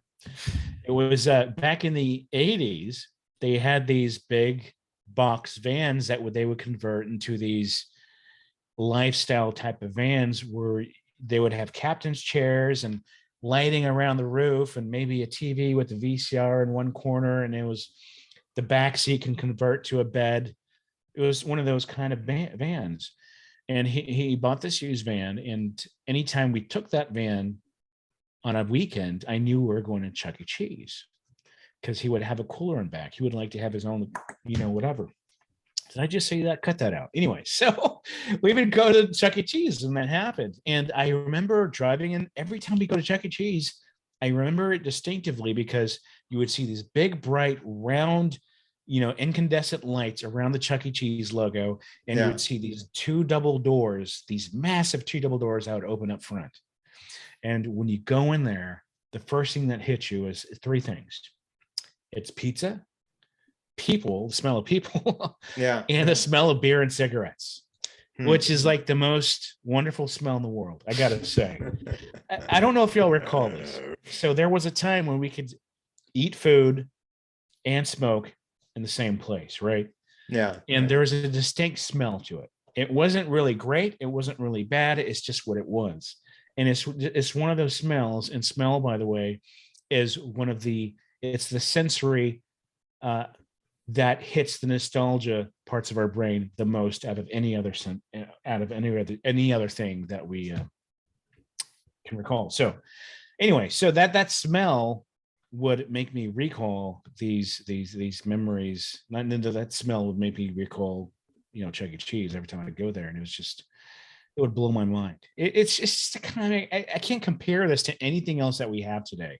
And it also includes, I don't know if y'all seen my most recent video of retro commercials. There's a an arcade slash go-kart type of commercials, a local Oh ad. yeah, I saw that one. Dude, we had probably 20 of those in Houston. You back did? then. Wow. Yeah. And I imagine they were like, it was like that for all major cities, or they were probably everywhere during the time. And it's basically a park, an amusement park, where you drive in, and it's a combination of three things usually. It's a puppet golf, a go-kart with a track, and a massive arcade that's usually a really good arcade. Ours, we had several in Houston, and our arcade was tiered off in this big it was like an octagram type of thing. It was like a pentagram shape. I don't know, not a pentagram, the octagon type shaped building, where it's tiers of video games. And those memories, man, they were the most wonderful memories. Because when my dad took us to, Showbiz Pizza or these game places, that was like essential 80s. That was what 80s was everything about for the child of that time. Did you have an Aladdin's Castle or no? Oh man, we had Aladdin's Castle in the mall. It was called Aladdin's Castle. We didn't have one. We had one on the other side of the town, but where my grandparents lived, they had one.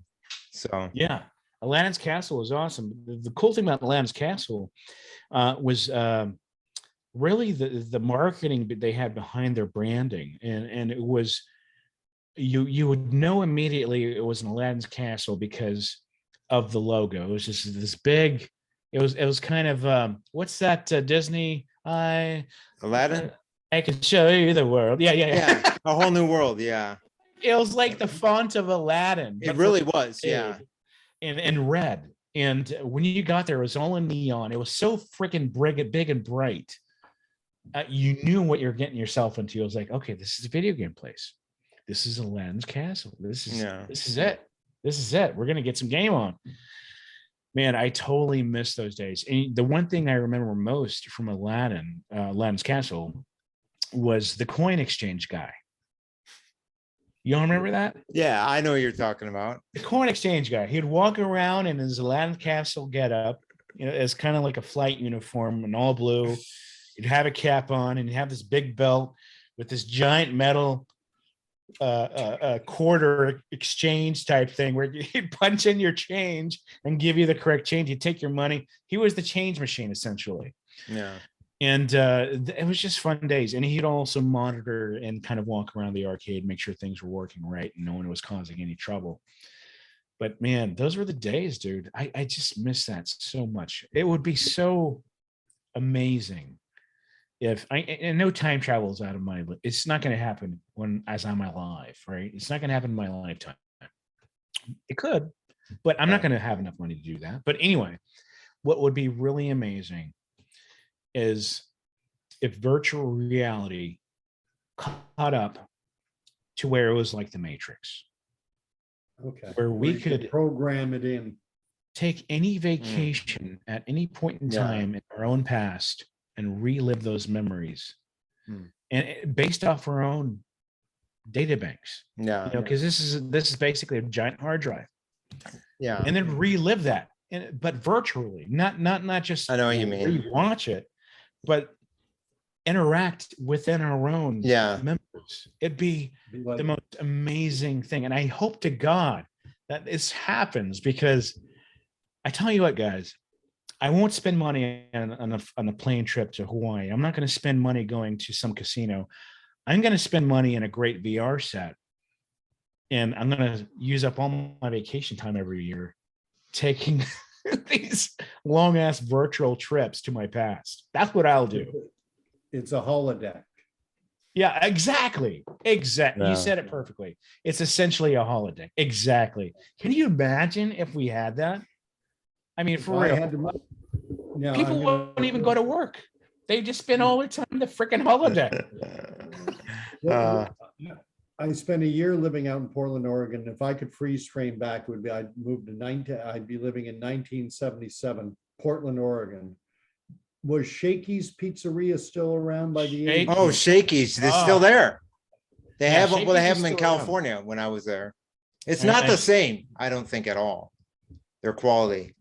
because you talk about nostalgia, my dad and my mom loved going to Shakey's because they got to live their nostalgia. Yeah. Because they were showing the old Laurel and Hardy, Buster Keaton silent movies, which my parents had a touch point to. Yeah. So they got the nostalgia. Now we're nostalgic for Chuck E. Cheese or, that type of environment.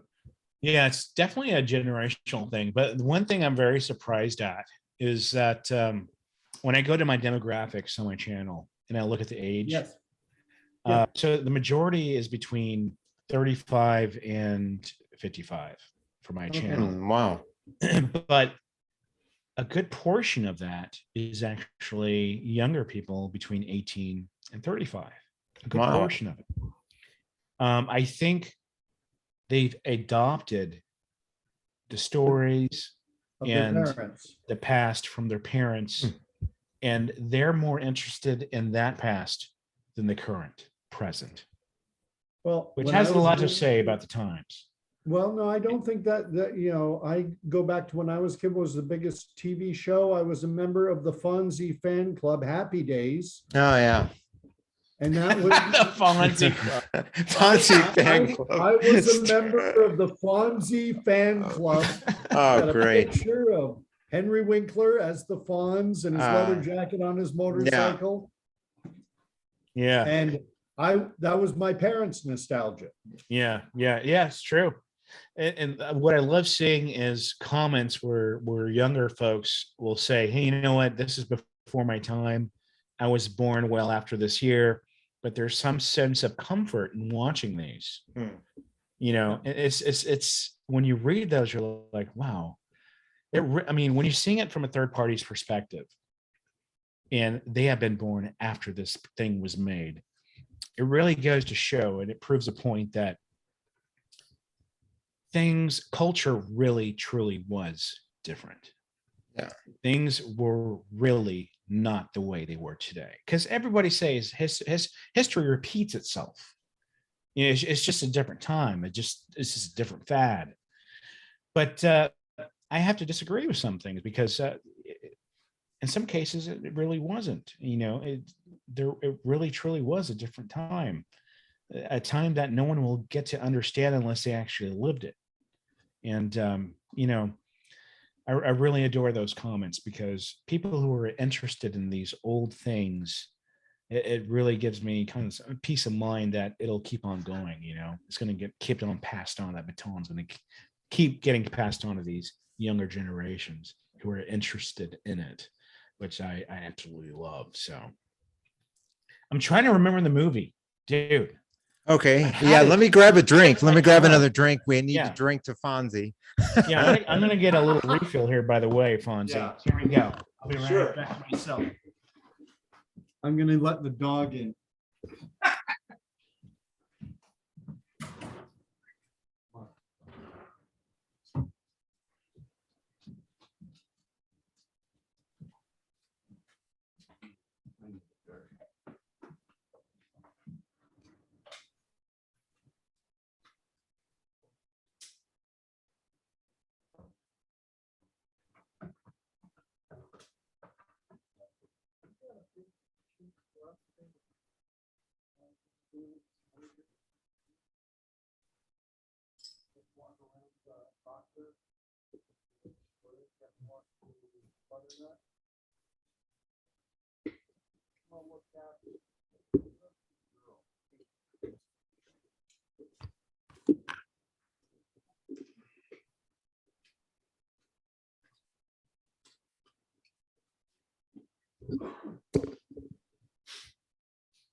Just taking a break here for a minute. Another great Hey, you can edit podcast this out. episode. I'm having a dart. We can hear you, Gordon. I know, I'm just telling you, I'm having a You're on dart. camera. Great. All right. I have something to say. I'm smoking. They've Yeah. taken Oh no, it's great. Hey, we really appreciate this. We appreciate you coming on, So I feel young yeah, talking about exactly. clumsy. And what's so great about what you're doing is even like we were talking about the regional commercials. We had an Aladdin's Castle, but it was on the way on the other side of Grand Rapids, and Grand Rapids was one of the second largest city in Michigan. But we had places like Splash. It was a water park, right? Oh man, Splashtown. Yeah, it was a local water park. It was Splash. Well, they had this kick-ass tiny maze, and they had an arcade that had all the hits: Golden Axe, Michael Jackson, Moonwalker. Oh man, This such a was the good game. time. So when you got a pass to go there, and I had a pool growing up in my backyard, but when you got all my neighbors had the year pass to Splash during the summer. So we go over there, and there was the other places were, and I'm sure you've heard of them, Putt Putt, Golf and Games had a killer arcade. Just the Putt Putt itself was nothing. It was not like the mountain miniature golfs. It was, crap. But the arcade, you went for the arcade. And then there was another like place. You lived in Houston. Oh yeah, right. There was another place that was a giant maze. It was called Maze Crates. You could get lost in that maze. It was unreal. It didn't last that long either. Yeah, we didn't have the maze, but we had a water park called Splashtown. Yeah. Which they reinvented themselves later after they closed down for a while in the late 90s, early 2000s as Splashtown 2.0. Yeah. I don't think they're open anymore. But we also had Putt Putt was maybe it's a franchise because we also had. Oh yeah. Okay. So we had Putt Putt as well. You've got to find the ad because Putt Putt had a national ad campaign, and it was Putt Putt for the fun of it, Putt Putt for the fun of it. So bring your mother, bring your sister, bring your aunt, bring your brother, and putt a hole in one. Putt a putt a putt a putt putt a putt a putt putt putt putt makes it fun. You're not talking about recent, right? No, I don't think they're around any. Well, if there is any around. Okay. This was a long time ago, right? Gotcha. You're going 80s, 90s. Yeah. Yeah, we had quite a few mini golf places in the Houston area, but Putt Putt was probably one of the most memorable of those for sure. Yeah. Man, I'm really trying to remember that freaking 80s movie. I had it. I was like, who was in it? Maybe I should look it up. Who was in it? I can't even remember the movie at all. It's kind of zapped out of my brain. Well, if you remember it, you can always comment on the episode on YouTube. Yeah, that's true. Yeah. Man, so good. So good. Yeah. The funny thing is that no one talks about Splash, and that was a great 80s movie. Oh, yeah. Okay. Splash was good. Nerds 2 was excellent. Better Off Dead wasn't bad. Better Off Dead? With John Cusack? Ski Slope. Did you ever see that one? I didn't see that until like 5-10 years ago. Oh, okay. Yeah, it was really popular in the 80s though. Yeah. And it's like hard to find. Like you can't find it on any of the streaming platforms. There's another one with it takes place in a mall in the beginning. And Christian Slater. No, not Christian Slater. Oh wow. What's the guy who's damn, what's his name? Not Nick Cage. Huh? Nick Cage? Nicolas Cage? No. He was very popular. He was in Gleaming the Cube. No, but that was Christian Slater. He was damn it. I hate not remembering names when I need to have total recall. Yeah. You know what I'm saying? Exactly. I want to remember everything. I just need to remember it like a data bank up here. Yeah. Anyway, what other voices do you do, Dave? I used to do a lot of impressions when I was in middle school and high school, and the only one that stuck was Arnold Schwarzenegger because he was the easiest for me to do. The other ones, what did I do?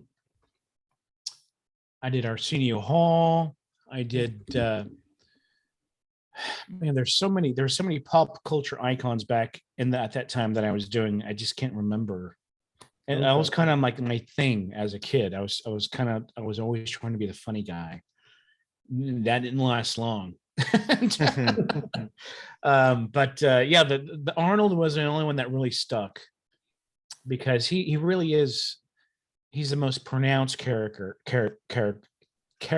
and the one I can really do the best because If I close my eyes, if you there's say a guy on TikTok he's way better than I am. He's so believable that you absolutely cannot tell a difference between him and the current Arnold.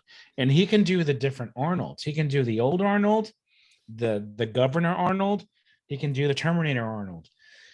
So he knows all the Arnolds. I can do like a hybrid mix of all of them put together. But this guy on TikTok, he's like a Arnold genius.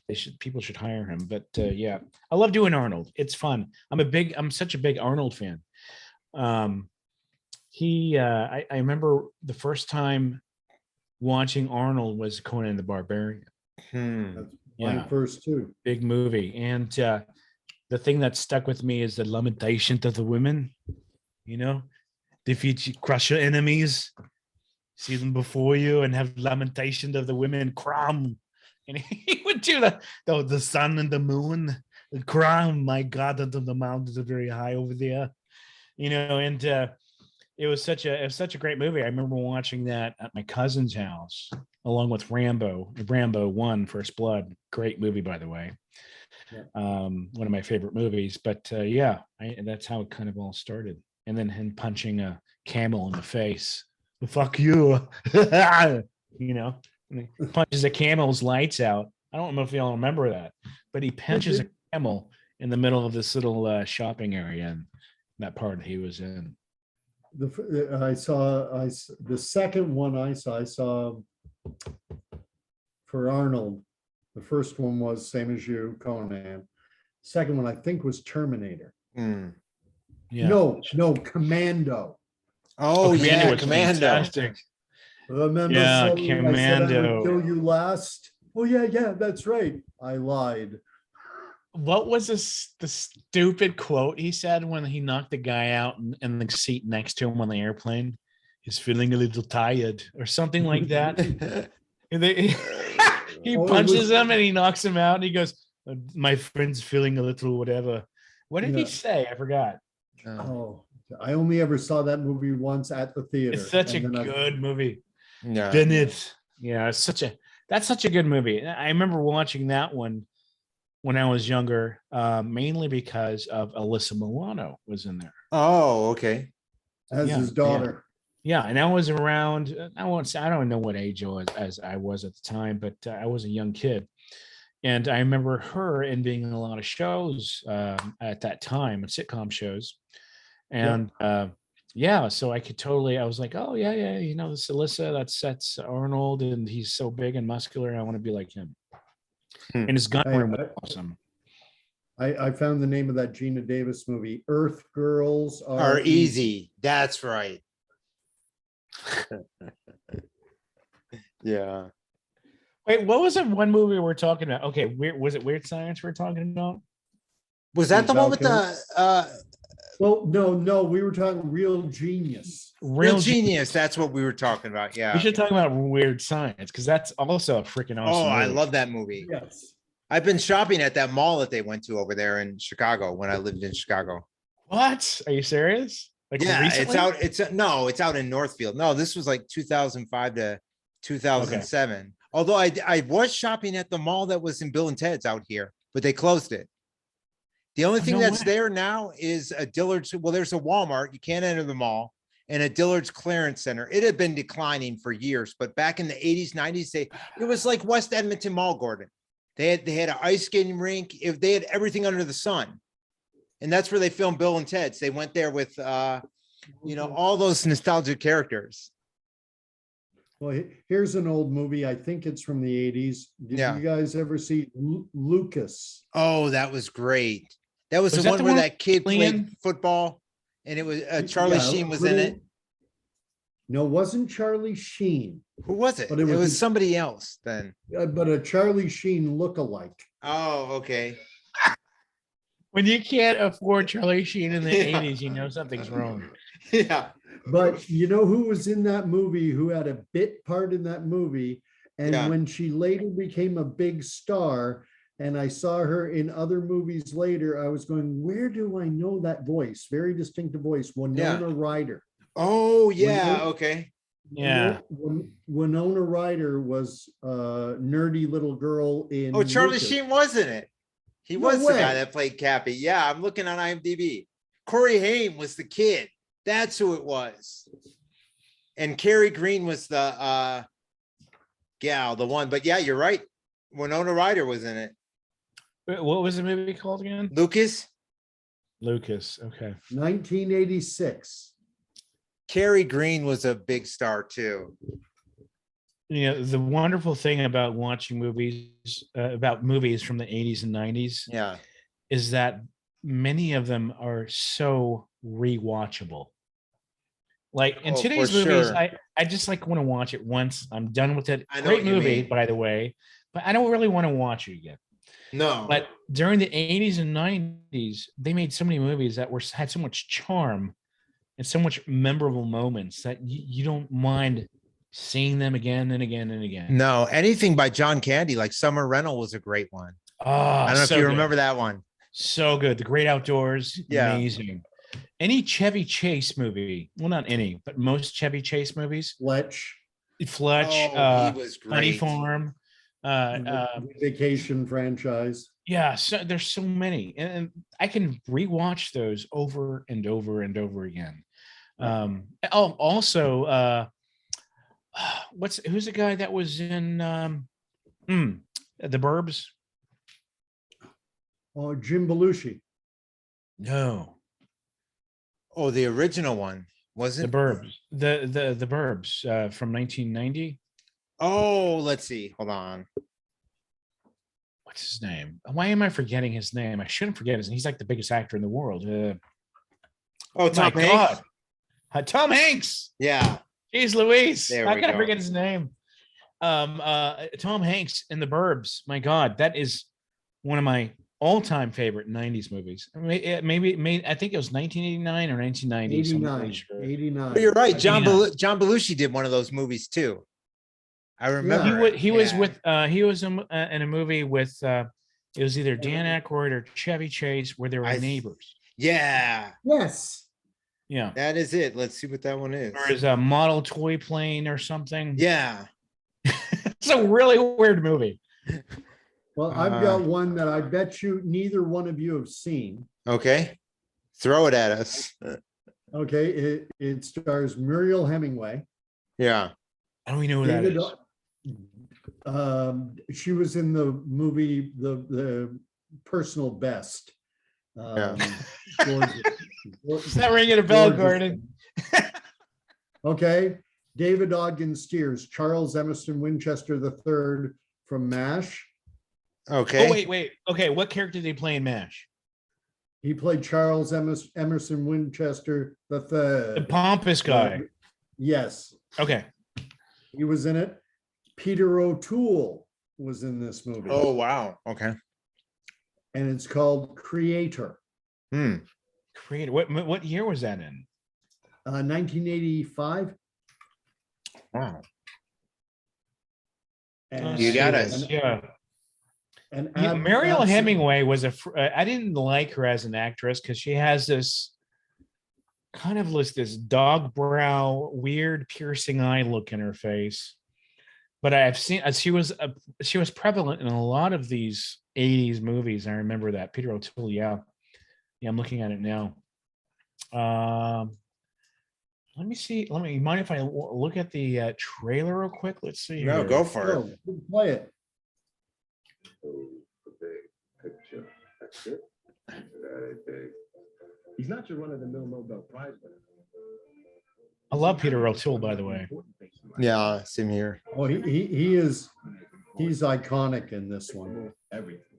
This looks fantastic. I'm gonna, so I was just talking about this. I'm gonna put this in my notes. Anytime any one of my live streams shares information I'm totally not familiar with. I will completely copy and paste it into my massive notebook bucket list of things I need to do. Yeah. And I don't know if y'all do the same thing, but it's literally, this thing goes on. No. If I had a yardstick to measure this, Yeah. it goes on forever. But there's so many things I need to do, I want to do based on just people sharing this with me, like you guys. So I'm gonna watch that. It looks really good. While I transfer my tapes from the 70s and 80s mostly, a lot of the trailers and made for TV things that I've seen as bumpers and trailers, a lot of them look pretty good. And I'm always surprised that when I see big name actors in these movies that I've never heard of, Yeah. that I'm like, oh my God, I had no idea this movie existed. I didn't know that. I've never even heard of this movie. Why haven't I? It's got a great cast.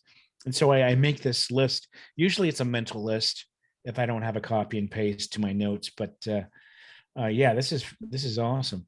I think there's a lot of movies from the 80s and 70s, even the early 90s, that never really got moved to mainstream media like DVD, Blu-ray. Yeah. Because when I Google them, they just don't exist except for in forums or IMDb. You know what I mean? No, It's I know like- exactly what you mean. It's really weird. And I know there's a lot of good stuff out there that has been completely lost and forgotten. That's also one of the reasons why I do what I do. Yeah. There's one that I have that's on DVD, The Last American Virgin, and you can't find it on any streaming platform. Holy crap. I remember Where that guy, that. it was just the weirdest ending too. You got so screwed in the end. You remember Ski Patrol? Oh yeah, that was another great one. Another crazy weird 80s movie. See, this is what I'm talking. This is what I'm Mhm. talking about. Yeah. It's like you remember it, but you have not heard a peep or seen anything about it in modern times. It's just it never made it to modern format. Well, look at that. Look at the after school specials too. Somebody was tweeting today. I'm not on Twitter that much, just starting out on Twitter. Somebody was tweeting about the after school specials. So I looked at what was on YouTube because you can't find it on like my Fire Stick. So I looked what was on YouTube. Watch this one, Testing Dirty. Guess who the drug dealer is? And he's in there for like 2 seconds. Adam Sandler. It was about this high school guy. Shut up.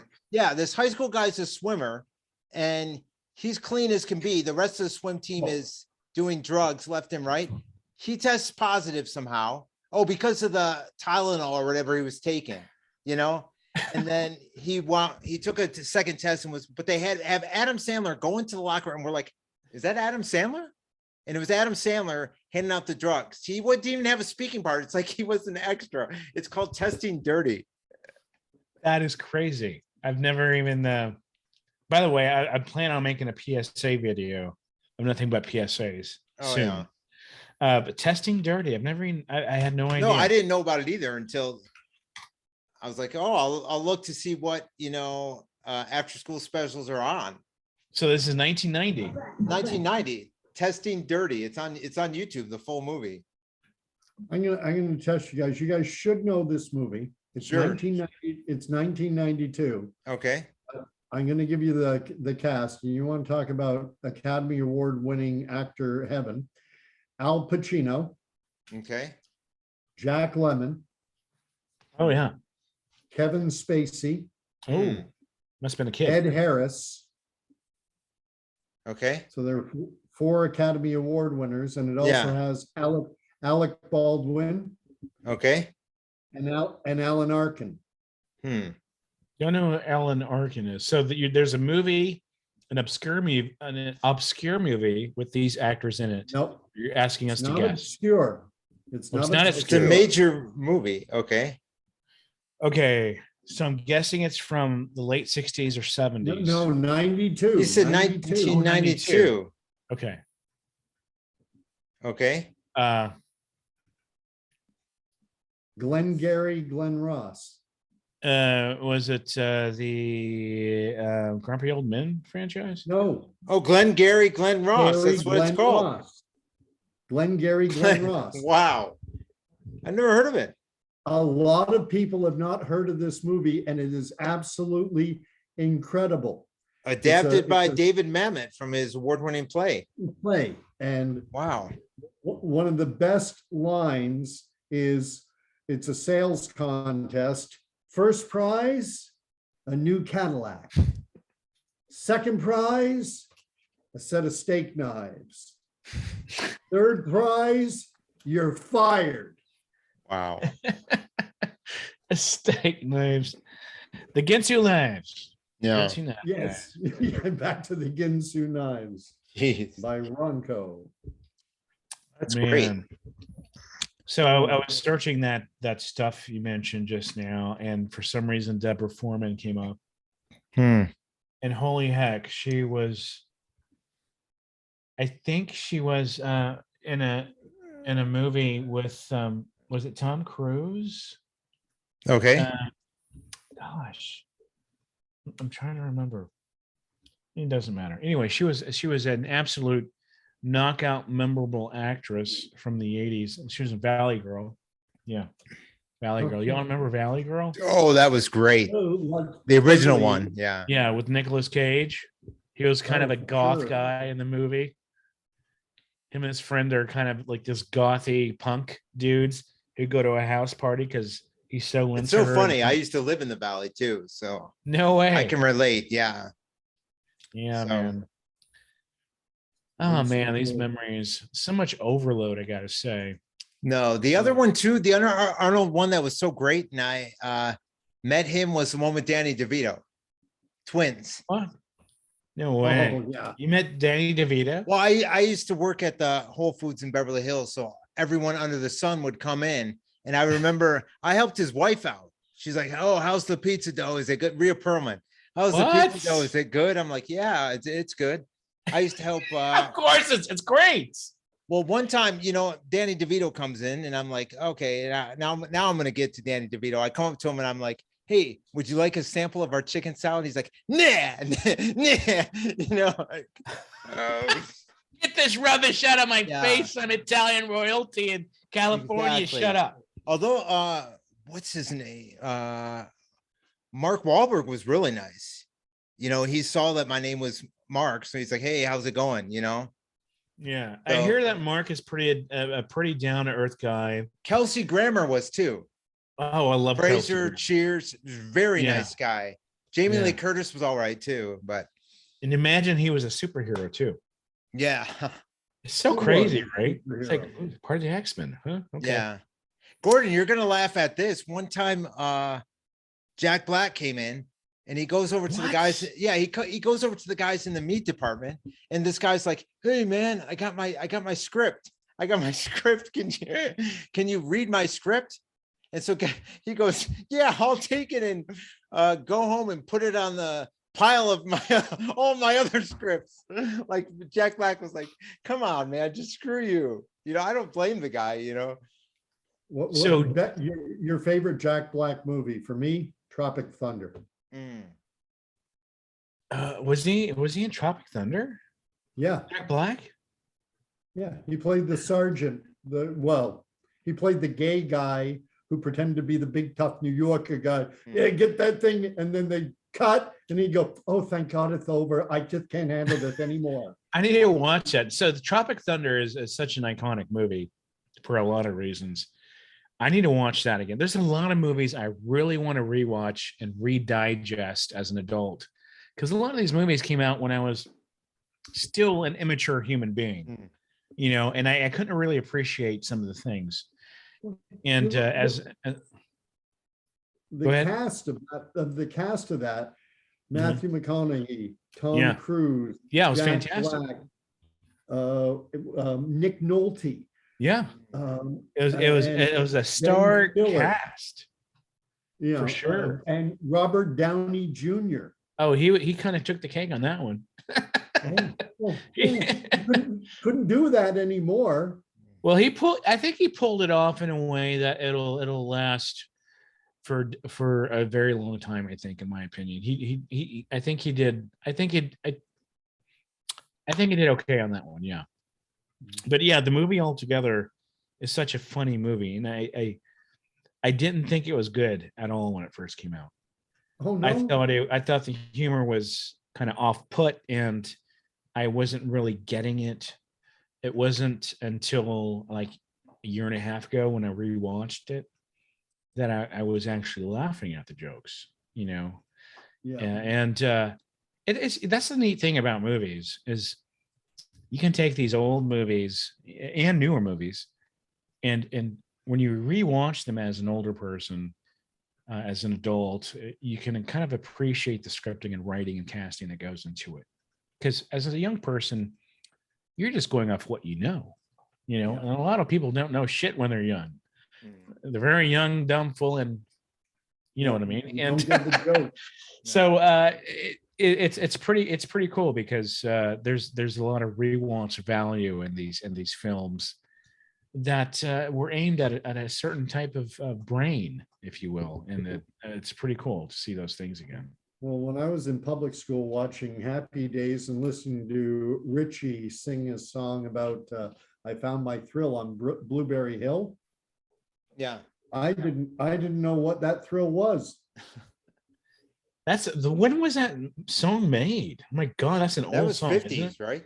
50s, right? Yeah, that was 1950s. That was Fats Domino. Mm. Oh, Yeah. Blueberry Hill. Yeah, man, that's such a good song. Mm. Such a good song. Yeah, and that was Richie Cunningham's theme song whenever he went out on a date. And he would be asked, how was your date? And he'd go, I found my thrill Oh, on Blueberry Hill. Hill. You know what's funny? Man, you just saying that brings back a flood of memories. So today, if you go to Classics Radio, it's going to be like 70s, maybe even 80s rock, right? Yeah. Right. So when we grew up as kids, it was 50s. Yeah, It was 50s classics. yeah. That was a classic channel. Today's classic is now 50s. It's like 2 decades ago, right? 2.5 decades ago, 3 decades ago.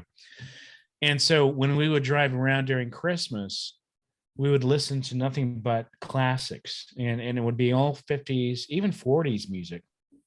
And Yep. Blueberry Hill is one of those songs. Man, so many good memories of those songs. The sad thing is I don't hear a lot of people talking about 50s music anymore. No. I mean, when's the last And time you heard because- about No. people? Isn't that No, it's weird? because that generation, that was my dad's generation. Yeah, Mm. it's the And boomer he's generation. He's passed away now. Yeah. Like, you want to talk about the greatest TV show, I'm consider the best sitcom of all time on my list, WKRP in Cincinnati. Oh, that was great. I never And watched it. I know about it. I'm Oh. more of a Three's Companies guy. Oh, I love Three's Company Believe me, too. if you like Yeah. if you like Three's Company, You're gonna like WKRP. you will love Okay. WKRP. Well, let me make a note of it. I know of it. I just never got to watch. Because You here's the have to thing. start. Plus to watch see Lonnie Anderson. I mean, come on. Right? So what's the name of it again? WKRP in Cincinnati. Cincinnati. WK. He just passed away, Howard Hessman. Yeah. He played Dr. Johnny Fever. No. There's And so what many it is- shows from that period that were just so excellent that you don't hear about. Like WKRBC. It's kind of a No, mouthful. WKRP. WKRP in Cincinnati. And see, there you go. I There you screwed go. it up pretty bad. Here. Whiskey Kilo Romeo Papa. Hoorah! There we go. Yeah, what's funny is I've known about that since I was a child. Yeah. It's just that no one talks about it, and so when no one talks about it, you forget about it. Well, what happened with that show, and this is interesting, is it was a radio station and they wanted to do it right. So they didn't want to put on fake music. And when you were talking about, you being demonetized for the copyright and everything. Mhm. So they wanted the real music on their show. So they were playing Bob Seger, old time rock and roll. They were playing the real hits. They're also playing a lot of the classics like, Great Balls of Fire by Jerry Lee Lewis. Oh And man, good song. Sly and the Family Stone. He was playing this old music, But when they went into syndication, every time the show aired, they had to pay money to those artists. Oh, Right. I didn't think. Yeah. And so what happened is it wasn't, they stopped airing the reruns It's just too much to pay out. too much to pay out, because every song that would come on, and sometimes the songs were integral, they worked it in. Right. You can't cut that out. Yeah. Yeah. He'd sit there and he'd say, I've got the healing prescription here from the big WKRP medicine cabinet, and I've got a fever, and boom, he'd hit, and it'd be a song about having a fever. Yeah. Oh man. It's the whole monetization with the music and the shows and the things like that. I get it. You want to get paid your royalties, and your generations of children want to get paid that too. But there's got to be some leeway with I agree. creators. Well, look at something like Kids Incorporated. Do you remember that one? Dude, you have no And idea. that's why you can't find it anymore, because they're playing every single hit. Like Elton John, Club at the End of Streaks. Every single video. one, dude. Yeah. It was a cover band show. Tiffany, I essentially. know. It really was. Yeah, but you know what? When I hear the Kids Incorporated, that when I hear that intro song, it really brings back a lot of memories for me as well. That was such a good show, and a lot of people don't talk about it. I don't know. Was it American? It was American based. It was American, yeah. Martika became a star out of it. She sang that song "Toy Soldiers." She was the star of the show. Yeah, man, such a good show. I love that show. I love so singing. Guys, I've got to tap out because unfortunately I have to work in the morning. Oh, that's fine. Yeah. Maybe problem, we should man. end it anyways, but really appreciate you coming on, Dave. I will see you tomorrow night on your live stream. Oh, you're yeah, not doing for it sure. this week, are you? Well, I had a podcast tomorrow with Back to the 80s radio, but they rescheduled for Saturday. So they did. I will be doing my podcast tomorrow. Let everyone know where they can find you too. Yeah, so you can find me at. And I'll post the links below. Yeah, for sure. My link, I have it. It's www.davesarchives.com. It redirects directly to my YouTube channel. Great. Because YouTube channel URLs are absolutely a mess. But davesarchives.com, can't go wrong. Okay. Go right to my channel, subscribe, hit that ringer, get notifications for all my stuff. I do stuff every week, and it's all nostalgia based, and it's all about our childhood. So please visit for sure.